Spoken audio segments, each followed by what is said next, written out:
Hello दोस्तों, स्वागत है आप सभी का आपके अपने यूट्यूब चैनल विश्वगुरु एकेडमी पर।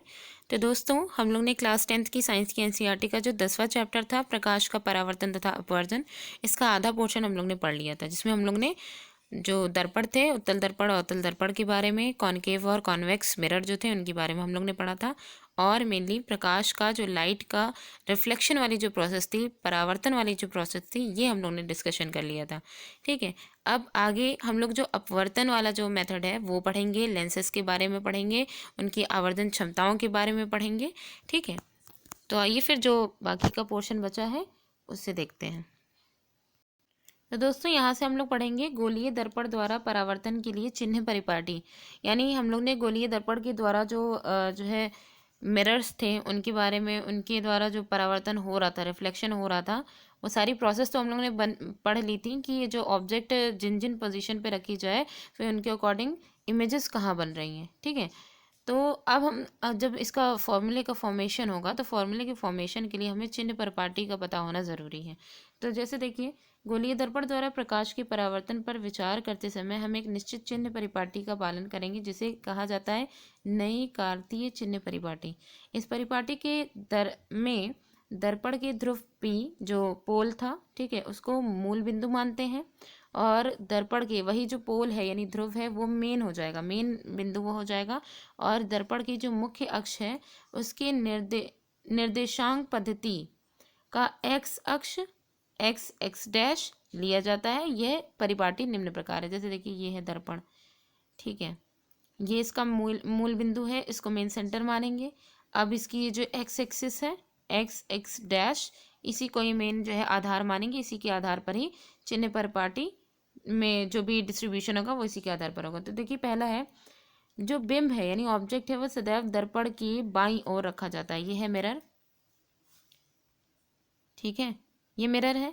मिरर में जो ऑब्जेक्ट है वो हमेशा बाईं ओर, ये लेफ्ट साइड है और ये राइट साइड है। ठीक है, तो जो ऑब्जेक्ट है वो हमेशा किधर रखी जाती है? लेफ्ट साइड में रखी जाती है, बाईं ओर रखी जाती है। इसका अर्थ यह है कि दर्पण पर बिंब से प्रकाश बाईं ओर से आपतित होता है, इधर से ही तो पड़ता है। फिर सेकंड में देखिए, मुख्य अक्ष के समांतर सभी दूरियां दर्पण के ध्रुव से मापी जाती हैं। ये जो ध्रुव है, पोल है, इसी से ही मापी जाएंगी। मुख्य अक्ष के समांतर जितनी भी दूरियां हो, चाहे इस साइड में हो चाहे इस साइड में हो, कहीं भी हो। ठीक है, फिर है मूल बिंदु की दाईं ओर। दाईं ओर यानी इधर वाला, ये राइट साइड वाला जितना भी पोर्शन होगा वो सब पॉजिटिव में लिया जाएगा, यानी प्लस एक्स अक्ष के अनुदिश मापी जाएंगी दूरियां। दर्पण की जो राइट साइड वाले जितने भी एरियाज होंगे वहाँ पे जो भी दूरियां मापी जाएंगी वो सब पॉजिटिव में होंगी, धनात्मक मानी जाएंगी। जबकि मूल बिंदु के बाईं साइड, लेफ्ट साइड जो दूरियां मापी जाएंगी वो सारी की सारी ऋणात्मक अक्ष के अनुदिश मापी जाएंगी। तो दूरियां वो सारी क्या होंगी? ऋणात्मक होंगी। तो बस हमें इसमें कल ही इतना ध्यान रखना है कि मूल बिंदु के आधार पर हम सारी चीज़ें चेक करेंगे यहाँ पे डिस्टेंस को। और दूसरी यानी जो भी, चाहे हम मूल बिंदु के आधार पर कैसे, जैसे ऑब्जेक्ट की अगर हमें मूल बिंदु के आधार पर हम डिस्टेंस कैसे सेट करेंगे, जैसे अगर ऑब्जेक्ट की दूरी हमें डिसाइड करनी है तो वो यहाँ से लेकर के मूल बिंदु तक की ही होंगी। ठीक है, और अगर जो है जैसे दर्पण में आभासी प्रतिबिंब बन रहा है तो प्रतिबिंब की जो डिस्टेंस ली जाएगी वो मान लीजिए यहाँ पे बन रहा है तो यहाँ से यहाँ तक की ऐसे ली जाएगी, इतनी मूल बिंदु से ही मेजर की जाएगी। तो इसलिए, और जो बाई साइड होंगे वो सारी की सारी वैल्यूज़ किस में होंगी? नेगेटिव में होंगी, ऋणात्मक होंगी। दाई साइड जितनी भी होंगी वो पॉजिटिव में होंगी। जैसे यहाँ पे देखिए, ये है मिरर, मिरर की ये एक्स डैश इधर सारी वाली है, ये एक्स है। दाईं ओर सारी पॉजिटिव, बाईं ओर सारी नेगेटिव। आपतित प्रकाश की जो दिशा है वो इधर साइड में है। ऊंचाई हाँ, ऑब्जेक्ट की जो ऊंचाई है वो पॉजिटिव होगी क्योंकि वो एक्स जो एक्सिस है उसके ऊपर साइड में है, तो ऊपर साइड वाला पॉजिटिव होता है, नीचे वाला नेगेटिव होता है। और इमेज की जो हाइट है वो हमेशा नेगेटिव में होगी क्योंकि इमेज नीचे बन रही है। डिपेंड ये करता है कि अगर आभासी बन रहा है तो आभासी जो होगा वो इमेज भी पॉजिटिव होगा, ऑब्जेक्ट भी पॉजिटिव होगी, इमेज भी पॉजिटिव होगा। तो ये हमें यहाँ पे ध्यान देना होगा कि इमेज या ऑब्जेक्ट जो भी है, इमेज वो वास्तविक बन रहा है कि कैसा बन रहा है। ठीक है, फिर है मुख्य अक्ष के लंबवत तथा ऊपर की ओर वाई अक्ष के अनुदिश। ऊपर की ओर जो वाई अक्ष के अनुदिश है वो पॉजिटिव है। ऊपर की ओर मापी जाने वाली दूरियां सारी धनात्मक होंगी, और मुख्य अक्ष के लंबवत नीचे की ओर मापी जाने वाली जो दूरियां होंगी वो ऋणात्मक मानी जाएंगी। तो ऊपर वर्णित नई कार्तिकीय चिन्ह परिपाटी आपको संदर्भ में जो यहाँ पे चित्र दिखाया गया इसमें दर्शाई गई है। चिन्ह परिपाटी दर्पण का सूत्र प्राप्त करने तथा ये जो चिन्ह परिपाटी इसलिए दी गई है ताकि इसके आधार पर हम दर्पण का सूत्र प्राप्त कर सकें और संबंधित जो आंकिक प्रश्न है, जो इससे संबंधित जो अंकों वाले प्रश्न आएंगे उनमें इसका यूज कर सकें, उन्हें ईजिली इस सूत्र के आधार पर हल कर सकें। तो अब देखिए दर्पण का सूत्र और आवर्धन क्षमता। तो गोलीय दर्पण में इसके ध्रुव से बिंब की दूरी, बिंब की यानी ऑब्जेक्ट की जो दूरी है वो u कहलाती है गोलीय दर्पण से। तो पोल से जो ऑब्जेक्ट की दूरी है वो u होगी। दर्पण के ध्रुव से प्रतिबिंब की दूरी v होगी। आपको पहले ही ज्ञात है कि ध्रुव से मुख्य फोकस दूरी जो होती है वो f होती है, फोकस दूरी। इन तीनों राशियों के बीच एक संबंध है, u, v और f के बीच में एक संबंध है जिसे दर्पण सूत्र द्वारा प्रस्तुत किया जाता है। इन्हीं तीनों के बीच में हमें संबंध प्रस्तुत करना है, जो कि क्या है। एक और चीज़ यहाँ ध्यान रखनी है, मिरर में जो ये दर्पण सूत्र आएगा, मिरर जो फॉर्मूला आएगा वो हमेशा पॉजिटिव में होगा। कुछ सिचुएशंस ऐसी हो सकती हैं आभासी या वास्तविक करके, तो उसमें नेगेटिव हो सकता है, वो तो सॉल्व करने पे होगा। अदरवाइज जो मिरर का फॉर्मूला होता है वो पॉजिटिव होता है, वही लेंसेज का जो फॉर्मूला होता है वो नेगेटिव होता है। अपर क्लासेस जो होंगी उनमें हम ये देखेंगे कि यही जो फॉर्मूला है, क्योंकि यही चैप्टर हम लोग वहाँ पे भी पढ़ेंगे, लेकिन ये फॉर्मूला ड्राइव्ड कैसे हो रहा है ये हम वहाँ पढ़ेंगे। तो अभी हमें खाली इतना ध्यान रखना है कि जो मिरर का जो फॉर्मूला होता है, दर्पण सूत्र जो होता है वो पॉजिटिव में होता है, वो होता है 1/f is equal to 1/u plus 1/v, या यूँ कहें 1/v plus 1/u is equal to 1/f। ये संबंध ये बहुत ही इंपॉर्टेंट फॉर्मूला है, तो इसे याद रखिएगा। ये संबंध सभी प्रकार के गोलीय दर्पणों के लिए तथा जो ऑब्जेक्ट है, बिंब है, उसकी सभी स्थितियों के लिए मान्य है। प्रश्नों को हल करते समय जब आप दर्पण सूत्र में यूवीएफ तथा आर के मान, आर यहाँ पे रेडियस हो जाएगी, उसके मान को प्रतिस्थापित करें तो आपको नई कार्तिकीय चिन्ह जो परिपाटी जो हमने डिस्कस की थी उसका प्रयोग करना चाहिए। आवर्धन क्या होती है? मैग्निफिकेशन। गोलीय दर्पण द्वारा उत्पन्न आवर्धन वह आपेक्षिक विस्तार है जिससे ज्ञात होता है कि कोई प्रतिबिंब या जो बिंब है, ऑब्जेक्ट, और कोई भी इमेज ऑब्जेक्ट की अपेक्षा कितना गुना आवर्धित है, मैग्नीफाइड कितना गुना है, यानी कि उसकी यहाँ पे हाइट, मेनली हाइट मेजर की जाएगी कि कितनी है, ठीक है। और इस आवर्धन का जो फॉर्मूला होता है इसमें इमेज और ऑब्जेक्ट की डिस्टेंस भी इसमें आ जाती है, हम देखेंगे दोनों ही चीज़ें यहाँ पे। तो इसे प्रतिबिंब की ऊंचाई तथा बिंब की ऊंचाई के अनुपात के रूप में व्यक्त किया जाता है। तो मेनली क्या है कि जो आवर्धन होता है, मैग्निफिकेशन जो होता है वो ऑब्जेक्ट और इमेज का, वो प्रतिबिंब की ऊंचाई और जो ऑब्जेक्ट यानी बिंब की ऊंचाई है उसके अनुपात से व्यक्त किया जाता है।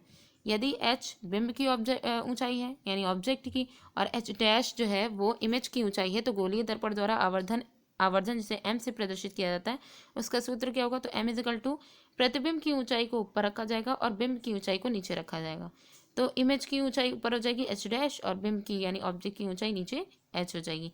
तो फॉर्मूला हमारा आवर्धन का क्या आ जाएगा? m equal to h dash upon h, ठीक है। तो ये भी काफ़ी इंपॉर्टेंट फॉर्मूला है। एक तो ऊपर वाला हो गया 1/f is equal to 1/u plus 1/v, और दूसरा ये वाला हो जाएगा। फिर क्या है आगे देखिए, आवर्धन m, बिंब दूरी u, ऑब्जेक्ट की दूरी जो यहाँ पे u है और इमेज की जो दूरी v है उससे संबंधित है, इसे व्यक्त किया जा सकता है। मतलब हमने अभी देखा कि ये तो हाइट थी इमेज और ऑब्जेक्ट की, तो यहाँ पे जो आवर्धन मैग्निफिकेशन जो है वो ऑब्जेक्ट की डिस्टेंस और इमेज की डिस्टेंस से भी संबंधित है। तो ये ज़्यादा इंपॉर्टेंट जो फॉर्मूला अगर देखा जाए तो वो यही हो जाएगा कि आवर्धन m equal to h dash upon h equal to minus v upon u। यहाँ पे जो माइनस है वो अभी हम देखेंगे कि यहाँ पे माइनस क्यों आया है। तो ध्यान दीजिए कि बिंब की ऊंचाई जो होती है वो कैसी होती है? धनात्मक ली जाती है, ऑब्जेक्ट की ऊंचाई हमेशा पॉजिटिव ली जाती है, क्योंकि बिंब प्रायः मुख्य अक्ष के ऊपर रखा जाता है इसलिए वो पॉजिटिव ली जाती है। और आभासी प्रतिबिंबों के लिए बिंब की ऊंचाई धनात्मक लेनी चाहिए। किसके लिए? आभासी जो प्रतिबिंब है, यानी कि जो आभासी प्रतिबिंब इमेजेस होंगी उनके लिए जो ऑब्जेक्ट की ऊंचाई है वो धनात्मक लेनी चाहिए, तथापि वास्तविक प्रतिबिंबों के लिए इसे ऋणात्मक लेना चाहिए। आवर्धन के मान में ऋणात्मक चिन्ह से ज्ञात होता है कि प्रतिबिंब वास्तविक है, और आवर्धन के मान में धनात्मक चिन्ह बताता है कि प्रतिबिंब आभासी। तो देखिए, तो यहाँ पे मेनली क्या है कि जो फॉर्मूला था आवर्धन का वो m equal to h dash upon h equal to v upon u, ये वाला जो फॉर्मूला है। ये माइनस क्यों रखा गया है? क्योंकि हम जानते हैं कि ऑब्जेक्ट जो होती है वो हमेशा पॉजिटिव में होती है, वही इमेज जो बनती है वो नेगेटिव में बनती है। लेकिन कब नेगेटिव में बनती है? जब इमेज क्या होगी? वास्तविक होगी। तो यहाँ पे अगर नेगेटिव दिया गया है तो इसका मतलब यही है कि इमेज जो होगी वो वास्तविक होगी।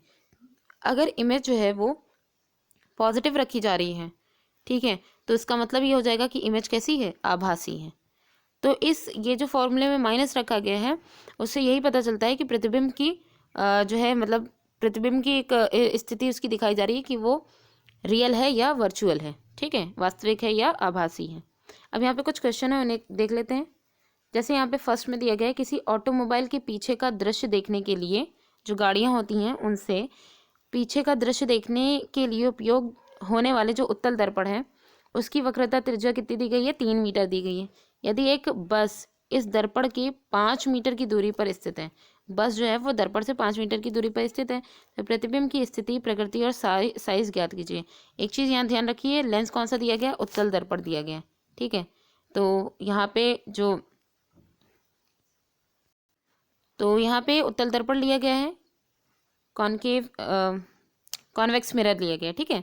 तो इसके आधार पर ही हमें यहाँ पे चीज़ें देखनी है। वक्रता त्रिज्या जो है वो क्या है? कितनी दी गई है? यहाँ पे देखिए पॉजिटिव रखी गई है, वो 3 मीटर दी गई है, ठीक है। वक्रता त्रिज्या जो है वो कितनी दी गई है? 3 मीटर दी गई है। ओके, यहाँ पे ये देखना है कि जो वक्रता त्रिज्या है वो कितनी दी गई? पॉजिटिव में 3 मीटर दी गई है। ये देखिए ये क्या है? उत्तल दर्पण है। उत्तल दर्पण का हम जानते हैं इस तरीके का पूरा स्ट्रक्चर रहता है।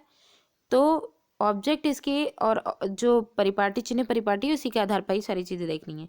तो देखिए ये जो है इसका उत्तल लेंस है, उसकी इधर साइड यानी कि लेफ्ट साइड में ऑब्जेक्ट रखी होगी, तो ऑब्जेक्ट की डिस्टेंस इसी वजह से नेगेटिव है, ठीक है, लेफ्ट साइड में है।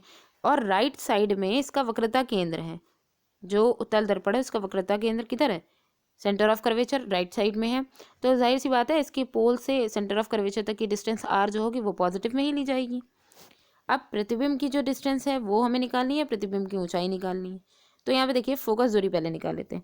फोकस दूरी निकालने का फॉर्मूला जो है वो हमारा क्या है? F=R/2, जो कि कैसे होता है? R=2F होता है ना, तभी तो जो है F=R/2 हो जाएगा। तो फोकस दूरी निकालने के लिए F=R/2 है। R कितनी है? 3 है, और 2 से जब इसको डिवाइड कर देंगे तो 1.50 वो भी प्लस में आ जाएगा, क्योंकि उत्तल दर्पण का मुख्य फोकस दर्पण के पीछे है। फोकस दूरी पॉजिटिव में इस वजह से आई है क्योंकि जो उत्तल दर्पण का मुख्य फोकस है, यानी इसका जो फोकस होगा वो किधर होगा? यहाँ पे जो इमेज बन रही होगी, यानी कि आगे जो बढ़ाई जाएगी वो इधर ही बढ़ाई जाएगी फोकस। तो जब फोकस जो है वो राइट साइड में है, दर्पण के यानी पीछे है, तो क्या हो जाएगा? वो पॉजिटिव हो जाएगा। इस वजह से आया है। फॉर्मूला रखते हैं 1/v+1/u=1/f। तो यहाँ पे इनकी वैल्यूज़ रख लेते हैं, क्योंकि हमें निकालनी है इमेज, तो हम u को इधर भेज देंगे तो ये माइनस में हो जाएगा। 1/v=1/f-1/u। 1/f की वैल्यू 1.50 और u की वैल्यू कितनी है? माइनस ऑलरेडी है 5.0, माइनस माइनस कैंसिल हो गया, प्लस आ गया। तो अब इसको सॉल्व कर लेंगे, इनका एलसीएम ले लेंगे, 7.50 आ जाएगा। फिर उसके बाद इनको जब सॉल्व करेंगे तो 5.0 और 1.5, इसको कैलकुलेट करके एक बार देखिएगा, ठीक है। तो यहाँ पे मेनली जो इमेज आई है वो क्या आई है? पॉजिटिव आई है। तो जाहिर है इमेज किधर बनी होगी? इधर ही साइड बनी होगी इमेज, कहीं उत्तल दर्पण में, ठीक है। तो इससे क्या पता चल रहा है? इमेज यहाँ पे पॉजिटिव हो गई। प्रतिबिंब दर्पण के पीछे 1.15 मीटर की दूरी पर है। आवर्धन अब इसका निकाल लेते हैं। तो प्रतिबिंब की डिस्टेंस, एक तो ये निकालना था प्रतिबिंब की डिस्टेंस, और दूसरा आवर्धन निकालना था। मैग्नीफिकेशन के लिए H'/H लेंगे, और जिसमें से हमें दोनों ही का कुछ नहीं पता है, H' भी नहीं पता है, H भी नहीं पता है, जिसमें से हमें H' पता करना है। तो अच्छा, अब यहाँ पे दिया गया -v/u से कर लेते हैं। -v/u, v कितना आया है? 1.15 आया है, और u की कितनी है? -5.00 है। माइनस माइनस इनका भी कैंसिल हो जाएगा। सॉल्व करेंगे, आएगा +0.23, ठीक। तो ये हो गया कि ये हमारी आवर्धन आ गई, यानी m आ गया। m अगर आ गया तो इसी के आधार पर हम ये बता सकते हैं, क्योंकि हमें प्रकृति मेनली बतानी है इमेज की कैसी है, कि प्रतिबिंब जो है वो पॉजिटिव में अगर है तो प्रतिबिंब कैसा होगा? आभासी होगा। आभासी है तो सीधा होगा, और साइज में बिंब से छोटा होगा, ऑब्जेक्ट जो है उससे छोटा होगा, ठीक है, तो इतना छोटा होगा जितनी इसकी वैल्यू आई, 0.23 गुना छोटा होगा। नेक्स्ट क्वेश्चन, कोई 4.0 सेंटीमीटर साइज का बिंब है, ऑब्जेक्ट है, और किसी 15 सेंटीमीटर फोकस दूरी के अवतल दर्पण, अब यहाँ पे अवतल दर्पण लिया गया है, उससे 25.0 सेंटीमीटर की दूरी पर रखा हुआ है। तो दर्पण से कितनी दूरी पर किसी पर्दे को रखा जाए कि स्पष्ट प्रतिबिंब प्राप्त हो। पहले तो हमें प्रतिबिंब प्राप्त करना है, पहला क्वेश्चन यही हो गया। दूसरा, प्रतिबिंब की प्रकृति और उसका साइज भी ज्ञात करना है। तो देखिए, बिंब का साइज h इजकल टू कितना दिया गया, 4.0, पहले ही में ही दिया गया, ठीक है, इतना साइज दिया गया। तो ऑब्जेक्ट का तो साइज दिया गया है यहाँ पे। फिर है बिंब की दूरी कितनी दी गई है, u इजकल टू -25 प्लस वही 25 ले लेंगे, 25 सेंटीमीटर, क्योंकि ऑब्जेक्ट पॉजिटिव में इसलिए ली गई क्योंकि ऊपर बनती है। तो ये माइनस में हो गई। फोकस दूरी जो होगी वो भी इधर ही रहती है, अवतल दर्पण इधर ही तो होता है, ऐसे होता है, तो फोकस भी इधर ही होगा, सेंटर ऑफ कर्वेचर भी इधर ही होगा, तो फोकस दूरी भी इसलिए -15.0 सेंटीमीटर है। प्रतिबिंब की दूरी पूछी गई है और प्रतिबिंब का साइज पूछा गया है। फॉर्मूला वही 1/v equal to 1/u plus 1/v plus 1/u equal to 1/f। अब हमें इसमें क्या निकालना है, v निकालना है, तो 1/f वही same pattern, 1/f minus 1/u। तो जब इनका वैल्यूज़ रखेंगे, इधर तो पॉजिटिव हो जाएगा लेकिन इधर वाला नेगेटिव बना रहेगा, एलसीएम ले लेंगे, 75.0 आ जाएगा। सॉल्व करेंगे, ऊपर माइनस अभी भी बना हुआ है, तो यहाँ पे जब इसे सॉल्व करेंगे 5.0 को, तो 5 में से 3 माइनस हो जाएगा, माइनस का 2.0 आएगा, तो 75 से जब 2.0 को डिवाइड कर देंगे तो आएगा क्या आंसर, 37। मतलब इसे डिवाइड करने की ज़रूरत क्या, देखिए ये क्या है, 1/v इजकल टू -2.0/75.0 है। इसको v जब करेंगे तो 75 ऊपर आ जाएगा, नीचे 2.0 यानी 2 ही लिखें माइनस का। अब 2 से 75 को जब डिवाइड करेंगे तो ये आंसर आ जाएगा। तो v तो हमारा किस में आ गया, चूँकि 2 माइनस में था ना, इसलिए v किस में आया, माइनस में आया। इसका मतलब क्या है कि जो इमेज बन रही होगी वो इधर ही साइड बन रही होगी, ठीक है, तो उसकी जो है यहाँ पे वैल्यू आ गई है। तो पर्दे को दर्पण के सामने, ये मिरर है, इसी के सामने 37.5 सेंटीमीटर दूरी पर रखना चाहिए। प्रतिबिंब कैसा होगा, वास्तविक होगा, नेगेटिव में दिया गया है। इसी प्रकार आवर्धन m equal to h dash upon h equal to -v/u रखेंगे। अब चूंकि हमें आवर्धन यहाँ पे हाइट पूछ ली गई, इसलिए आवर्धन का कोई काम नहीं है, हमें बस फॉर्मूले के लिए इसको चाहिए था। तो h तो पता ही है, h डैश निकालना है, तो h डैश इजकल टू, ये h इधर चला जाएगा, -v/u, पूरी सबकी वैल्यूज़ रख लेंगे, ठीक है। तो माइनस इनका कितना आया, 37.5 सेंटीमीटर, प्लस h की वैल्यू कितनी थी, प्लस 4.0 थी, और u की वैल्यू -25.0 सेंटीमीटर। सबको सॉल्व जब करेंगे तो आएगा प्रतिबिंब की ऊंचाई जो कि h डैश है वो -6.0 सेंटीमीटर है। तो माइनस में है, इसका मतलब ये पता चला, देखिए एक वैल्यू ये वाली जो आई, इससे ये पता चल रहा है कि जो प्रतिबिंब है वो कैसा है, वास्तविक है। और इससे जो हाइट जो माइनस में आई उससे ये पता चल रहा है कि प्रतिबिंब उल्टा है और आवर्धित है, ठीक है, उल्टा है और साइज में क्या होगा, आवर्धित है यानी बड़ा है, ठीक। अब है हमारा नेक्स्ट पॉइंट जो है वो है हेडिंग प्रकाश का अपवर्तन। तो यहाँ पे हम देखेंगे लाइट का जो रिफ्रैक्शन वाली जो प्रोसेस होती है उसमें क्या होता है। किसी पारदर्शी माध्यम में प्रकाश सरल रेखा में गमन करता प्रतीत होता है, जो कि हम लोग ने शुरू में ही डिस्कशन किया था। जब प्रकाश एक पारदर्शी माध्यम से दूसरे पारदर्शी माध्यम में प्रवेश करता है तब क्या होता है, क्या ये अभी भी सरल रेखा में चलता है या अपनी दिशा बदलता है। हम अपने दिन प्रतिदिन के कुछ अनुभवों को दोहराएंगे। आपने देखा होगा कि पानी से भरे किसी टैंक अथवा तल या पोखर की तली उठी हुई प्रतीत होती है। इसी प्रकार जब कोई मोटा कांच का स्लैब यानी सिल्ली किसी मुद्रित सामग्री पर रखा जाता है, जैसे कोई लाइन खींच दी गई, उसके ऊपर कांच का स्लैब रख दिया गया, तो कांच की स्लैब के ऊपर से देखने पर अक्षर उठे हुए प्रतीत होते हैं। तो ऐसा क्यों होता है। क्या आपने किसी कांच के बर्तन में बर्तन में रखे पानी में किसी पेंसिल को आंशिक रूप से डूबा देखा है। यह मतलब कंप्लीट नहीं डूबा हो, आंशिक रूप से डूबा हो। ये वायु तथा पानी के अंतरपृष्ठ पर, वायु और पानी का जो अंतरपृष्ठ है, जहाँ से जैसे ये वायु है, इसके ऊपर वायु होगी और जो है इधर क्या होगी, इधर वाटर होगा, ठीक है।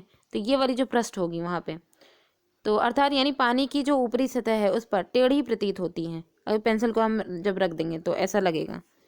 तो आपने देखा होगा कि पानी से भरे किसी कांच के बर्तन में रखे नींबू पार्श्व साइड से, यानी साइड वाला जो एरिया है उससे देखने पर अपने वास्तविक साइज में बड़े प्रतीत होते हैं। अपना जो रियल उनका साइज है उससे वो बड़े प्रतीत होते हैं। इन अनुभवों की व्याख्या आप किस प्रकार करेंगे? तो इन सारी चीज़ें जो डिपेंडेंट है वो किस पर डिपेंडेंट है, वही हमें यहाँ पे देखना है।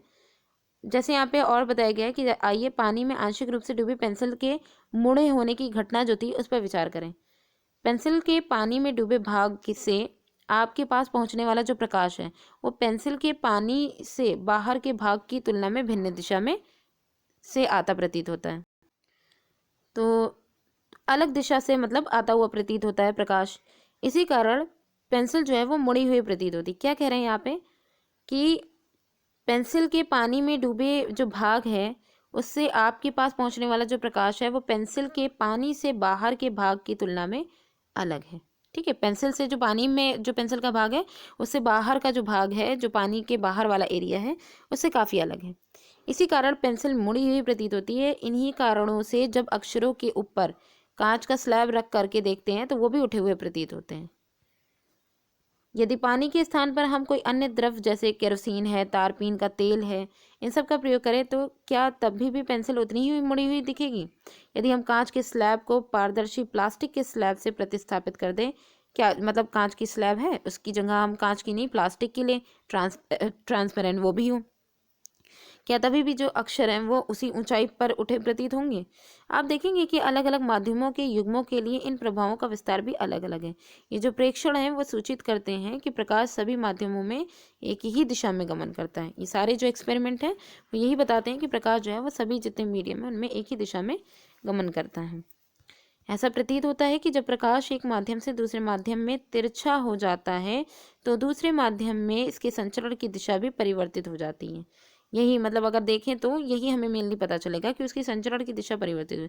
इस परिघटना को विस्तार में कुछ क्रियाकलाप है जिनको करके हम समझेंगे। तो अभी तक की जितनी भी घटनाएं हमने देखी उन सबको कुछ यहाँ पे क्रियाकलाप है, और इसके बाद मेनली जब हम पिक्चर देखेंगे तो एकदम कायदे से ये सारी चीज़ें क्लियर हो जाएंगी कि जो पेंसिल अगर पानी में डूबी है तो वो तिरछी क्यों दिखाई दे रही है, और कांच की स्लैब जो अक्षरों के ऊपर रखी हुई है तो वो उठे हुए क्यों प्रतीत हो रहे हैं। क्रियाकलाप में क्या है, जैसे पानी से भरी हुई एक बाल्टी की तली पर एक सिक्का रखिए और अपनी आंख को पानी के ऊपर किसी साइड में रख करके सिक्के को एक बार में उठाने का प्रयत्न कीजिए। मतलब हमें क्या करना है, अपनी आंख को पानी के ऊपर या तो मतलब पानी के ऊपर से या तो देखें, या फिर साइड्स में मतलब साइड में रख करके उसमें रख करके सिक्के को एक ही बार में उठाने का प्रयत्न कीजिए। क्या आप सिक्का उठाने में सफल हो जाते हैं? इस क्रियाकलाप को दोहराइए। आप इसे एक बार में करने में क्यों सफल नहीं हो पाते? यानी आप चाहें कि सिक्का जो पानी से भरी हुई जो बाल्टी है उसकी तली पे जो है वो एक ही बार में वो उठ जाए और आपको मिल जाए, तो ये ऐसा ऐसा करने में हम सफल नहीं हो पाते हैं। ऐसा क्यों है? अपने मित्रों से इसे करने के लिए कहिए और उसके साथ अनुभव की तुलना कीजिए। तो ये एक्सपेरिमेंट दोहराने का काम करना है। नेक्स्ट में क्या देखना है, किसी मेज़ पर एक बड़ा उथला कटोरा रख करके उसकी तली में एक सिक्का रखिए। ठीक है, थोड़ा सा गहरा हो। उसके बाद क्या है, कटोरे से धीरे धीरे दूर हटिए। जब सिक्का ठीक दिखाई देना बंद हो जाए तो रुक जाइए। अपने मित्र से सिक्के को विक्षुब्ध किए बगैर कटोरे में पानी डालने को कहिए। मतलब उसको जो है छुपाए ना सिक्के को, और कटोरे में पानी डाल दें। अपनी स्थिति से सिक्के को देखते रहिए। क्या सिक्का उसी स्थिति में पुनः दिखाई देने लगता है? ये कैसे संभव हो पाता है? मतलब कहने का है, पहले एक कटोरा लिया था, थोड़ा सा गहरा था, उसमें एक कॉइन डाल दिया गया। जब खाली था तब कॉइन किस कंडीशन में था? ठीक है, उसके बाद यह मान लीजिए यहाँ पे खड़े हैं, फिर धीरे धीरे यहाँ पे इससे दूर थोड़े से हो गए, इतने दूर हो गए कि हमें जो कॉइन था वो दिख नहीं रहा था। फिर उसके बाद जो अपने किसी फ्रेंड से कहा गया कि भाई कॉइन को मत हटाइए, इसमें पानी डाल दीजिए, तो वो पानी बगैर इसको कहीं डिसमिस किए इस पर पानी डाल दिया। तो वाटर जैसे ही डाला तो उसी पोजीशन पे जहाँ पे हम पहले खड़े थे, जहाँ पे अब कॉइन हमें दिख नहीं रहा था, वहीं पे खड़े होकर के हम देखेंगे कि कॉइन जो है वो अपनी तली से कुछ उठा हुआ प्रतीत होएगा। मतलब कुछ उठा हुआ दिखने लग जाता है। ठीक है, पहले नहीं दिख रहा था फिर दिखने लग जाता है। तो ये कैसे संभव हो पाता है? तो यहाँ पे देखिए, जैसे कटोरे में पानी डालने पर सिक्का फिर से दिखलाई देने लगता है, तो प्रकाश के अपवर्तन के कारण सिक्का अपनी वास्तविक स्थिति से थोड़ा सा ऊपर उठा हुआ प्रतीत होता है। ये किस किस वजह से है? प्रकाश के अपवर्तन के कारण है। प्रकाश का जो लाइट रिफ्लेक्शन जो प्रोसेस होती है, उसी के कारण ही सिक्का अपनी वास्तविक स्थिति से थोड़ा ऊपर उठा हुआ प्रतीत होता है। एक और क्रियाकलाप देखते हैं। मेज पर रखे एक सफेद कागज की शीट पर एक मोटी सीधी रेखा खींचिए और इस रेखा के ऊपर एक कांच का स्लैब इस प्रकार रखिए कि इसकी एक ओर इस रेखा के कोई कोण बनाए। ठीक है, मतलब क्या करना है कि मेज पर एक सफेद कागज की शीट लेनी है, उसमें एक मोटी सीधी रेखा खींचिए, फिर उसी रेखा के ऊपर एक कांच की स्लैब रख दें। उसको इस प्रकार रखें कि इसकी एक ओर इस रेखा से कोई कोण बनाया जाए, एक ओर से जो रेखा निकलेगी उससे कोई कोण बनाया जा सके। फिर क्या करना है, स्लैब के नीचे जो रेखा आई है उसके भाग को साइड से देखिए। क्या आप देखते हैं कि क्या मतलब कि जब आप साइड से देखेंगे, जो स्लैब, जैसे ये स्लैब है, ठीक है, ये किसी रेखा पे रख दिया गया है, तो इसके जो साइड से अगर देखें कि ये जो रेखा है वो किधर से दिखाई दे रही है, क्या कांच की स्लैब के नीचे की रेखा कोरो यानी एजेस के पास मुड़ी हुई प्रतीत होती है। अब ये यहाँ पे जो ये रेखा है, ठीक है, वो यहाँ पे जो इसके एजेस हैं, जो इसके किनारे हैं, कि यहाँ पे ये ऐसे मुड़ जाती है, मुड़ी हुई प्रतीत होती है। अब कांच की स्लैब को इस प्रकार रखिए कि यह रेखा के अभिलंबवत हो जाए। तो अब ये जो कांच की स्लैब है उसको इस प्रकार भी रखना है, इसे मतलब अपना घुमा देना है या जैसे भी रखना है कि ये जो है रेखा है उसके अभिलंबवत हो जाए, यानी ये पे जो रेखा जा रही है वो इसकी एकदम सीधी सीधी जाए, इस तरीके से इसको रखा जाए। तब आप क्या देखते हैं, क्या कांच के स्लैब के नीचे रेखा का जो भाग है वो मुड़ा हुआ प्रतीत होता है कि नहीं? जब आप ऐसी सिचुएशन में भी रखें तभी भी मुड़ा हुआ प्रतीत होता है कि नहीं, ये भी यहाँ पे मेजर करना है। फिर रेखा को कांच की स्लैब के ऊपर से देखिए। अब ऊपर से ये सारी चीज़ें किधर से हुई? जब हम साइड से देख रहे थे, ठीक है। तो अब जब हम ऊपर से देखेंगे तो क्या स्लैब के नीचे रेखा का भाग उठा हुआ प्रतीत होता है? ऐसा अगर होता है तो क्यों होता है ऊपर से देखने पर? तो यहाँ पे देखिए, ये सारे जितने भी क्रियाकलाप किए जा रहे हैं, नीचे एक एक्सपेरिमेंट क्या एक जो है पिक्चर के बेस पे होगा, तो उसे ईजिली समझ में आ जाएगा। कांच के आयताकार स्लैब से अपवर्तन। अब कांच का जो आयताकार स्लैब है उससे रिफ्रैक्शन की प्रोसेस कैसे होगी? कांच के स्लैब से प्रकाश के अपवर्तन की परिघटना को समझने के लिए आइए एक क्रियाकलाप करें। इसमें क्या करना है, जैसे हमें क्या करना है, एक ड्राइंग बोर्ड पर सफ़ेद कागज़ की एक शीट ड्राइंग पिनों की सहायता से लगाइए। शीट के ऊपर बीच में कांच का एक आयताकार स्लैब रखिए। क्या करना है, एक ड्राइंग बोर्ड पर सफ़ेद कागज़ की एक शीट लेनी है और ड्राइंग पिनों की सहायता से उसे फिक्स कर लेना है। फिर शीट के ऊपर बीच में कांच का एक आयताकार स्लैब रखना है। पेंसिल से स्लैब की जो रूपरेखा है, पूरी जो स्लेब है, ठीक है, कांच की, उसकी रूपरेखा खींचिए और इस रूपरेखा का नाम ABCD रखिए। 4 खाने हैं ना इसके, ABCD रखते हैं। 4 एक समान आलपिन लीजिए। अब क्या करना है, एक समान आलपिन ले लेंगे 4। 2 पिनें मान लीजिए E तथा F ऊर्ध्वाधर इस प्रकार लगाइए कि पिनों को मिलाने वाली रेखा को AB से कोई कोण बनाती हूँ। यानी यहाँ पे 2 पिन लेनी है, उनसे E और F उनको ऊर्ध्वाधर इस प्रकार लगाना है, यहाँ पे एकदम खड़ा इस प्रकार उनको पिन जो है उनको फिक्स करना है कि उन पिनों को लगाकर कि पिनों को मिलाने वाली जो रेखा AB है उससे कोई कोण बनाती हूँ।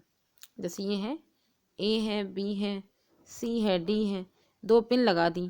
2 पिन हैं, उनसे मिलाने वाली जो रेखा है, ठीक है, तो वो इस प्रकार हो कि AB से कोई कोण बना रही हूँ। ये इस तरीके से हो कि AB से कोई कोण बने, ये इधर से कोण बना रही है, ये इधर से कोण बना रही हूँ।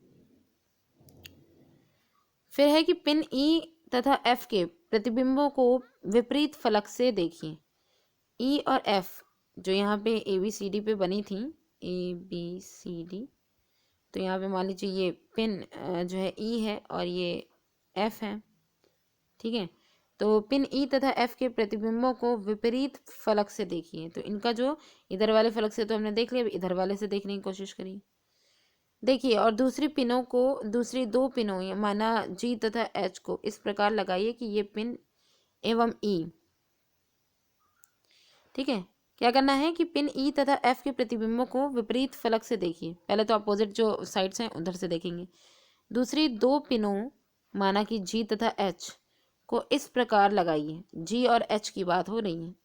अभी क्या था, यहाँ पे ई और एफ एक 2 पिनें लगाई थी, ठीक है, 2 पिन लगाई थी, और दूसरी बाकी क्या होंगी, ये जी हो जाएगा, ये एच हो जाएगा, ठीक है। तो एक मिनट, तो ये है ई एफ जी एच। तो ई तथा एफ की जो नोकें हैं, ई और एफ की जो नोकें हैं, ठीक है, टिप की स्थितियों को मिलाइए। इनको जब हमने, इनकी जो कंडीशंस जो थी उनको हमने जब मिला लिया, ठीक है, तो मिलाने के बाद इस रेखा को ए बी तक बढ़ाइए। इनकी जो है हमने इस इधर से मिला लिया है, तो इसको हमने कहाँ तक बढ़ाना है, ए बी तक, इन दोनों को मतलब चारों को मिला लेना है, ए बी तक बढ़ाइए। मान लीजिए कि ई और एफ ए और बी से बिंदु ओ पर मिलती हैं। ई एफ ए और बी जो है ये इससे बिंदु ओ पर मिलती हैं। इसी प्रकार पिनों जी तथा एच की नोकों की स्थितियों को मिलाइए तथा इस रेखा को सी डी तक बढ़ाइए। अब इनको जो है, ये होगा सी, ये होगा डी, यहाँ तक इस तरीके से मिलाएं कि सी डी तक बढ़ जाए। मान लीजिए कि H G C D H G से ओ डैश पर मिलती हैं। सी डी जो है वो एच डी से कहाँ मिलती हैं, ओ डैश पे मिलती हैं। ओ डैश इधर मान सकते हैं, इधर, ठीक है। ओ तथा ओ डैश को मिलाइए। अब ओ और ओ डैश को मिलाइए, सी एफ को भी पी तक बढ़ाइए। देखिए, जो क्रियाकलाप में बात कही गई थी उसे हम इस एक डायग्राम से पूरा क्लियर कर सकते हैं। जो जो बातें यहाँ पे कही गई थी उनको एक एक बार देखते जाएंगे और यहाँ पे करते जाएंगे। तो ये एक स्लैब है, कांच की एक स्लैब है, ठीक है, ए बी सी डी, जिसके इधर साइड में भी वायु है, इधर साइड में भी वायु है। तो हमारा जो वायु वाला है यानी विरल माध्यम कौन सा है, ऊपर वाला, और ये कांच जो है वो कैसा माध्यम है, सघन माध्यम है, ठीक है। तो ये विरल और सघन की बात हो गई। अब क्या करना है हमें, एक रेखा आई ई और एफ, यहाँ पे देखिएगा, जो अभी हम ऊपर देख रहे थे उधर ही ई और एफ यहीं तक ही आई है, ये एरो। तो इसमें इन्होंने क्या कहा है, पहली वाली कंडीशन में ई और एफ, तो 2 पिन हैं, मान लीजिए ई तथा एफ ऊर्ध्वाधर इस प्रकार लगाई गई हैं कि पिनों को मिलाने वाली रेखा कोर ए बी से कोई कोण बनाती हैं। क्या करना है कि ये एक पिन है ई और एफ, ठीक है, ये ए बी से कोई कोण बना रही है। आप देख सकते हैं यहाँ पे कोण बना रही, इसे हम ओ तक के आगे बढ़ाएंगे, ओ तक के इसे आगे बढ़ाया गया है। तो ये क्या है कि ए बी से कोई कोण बनाएगी।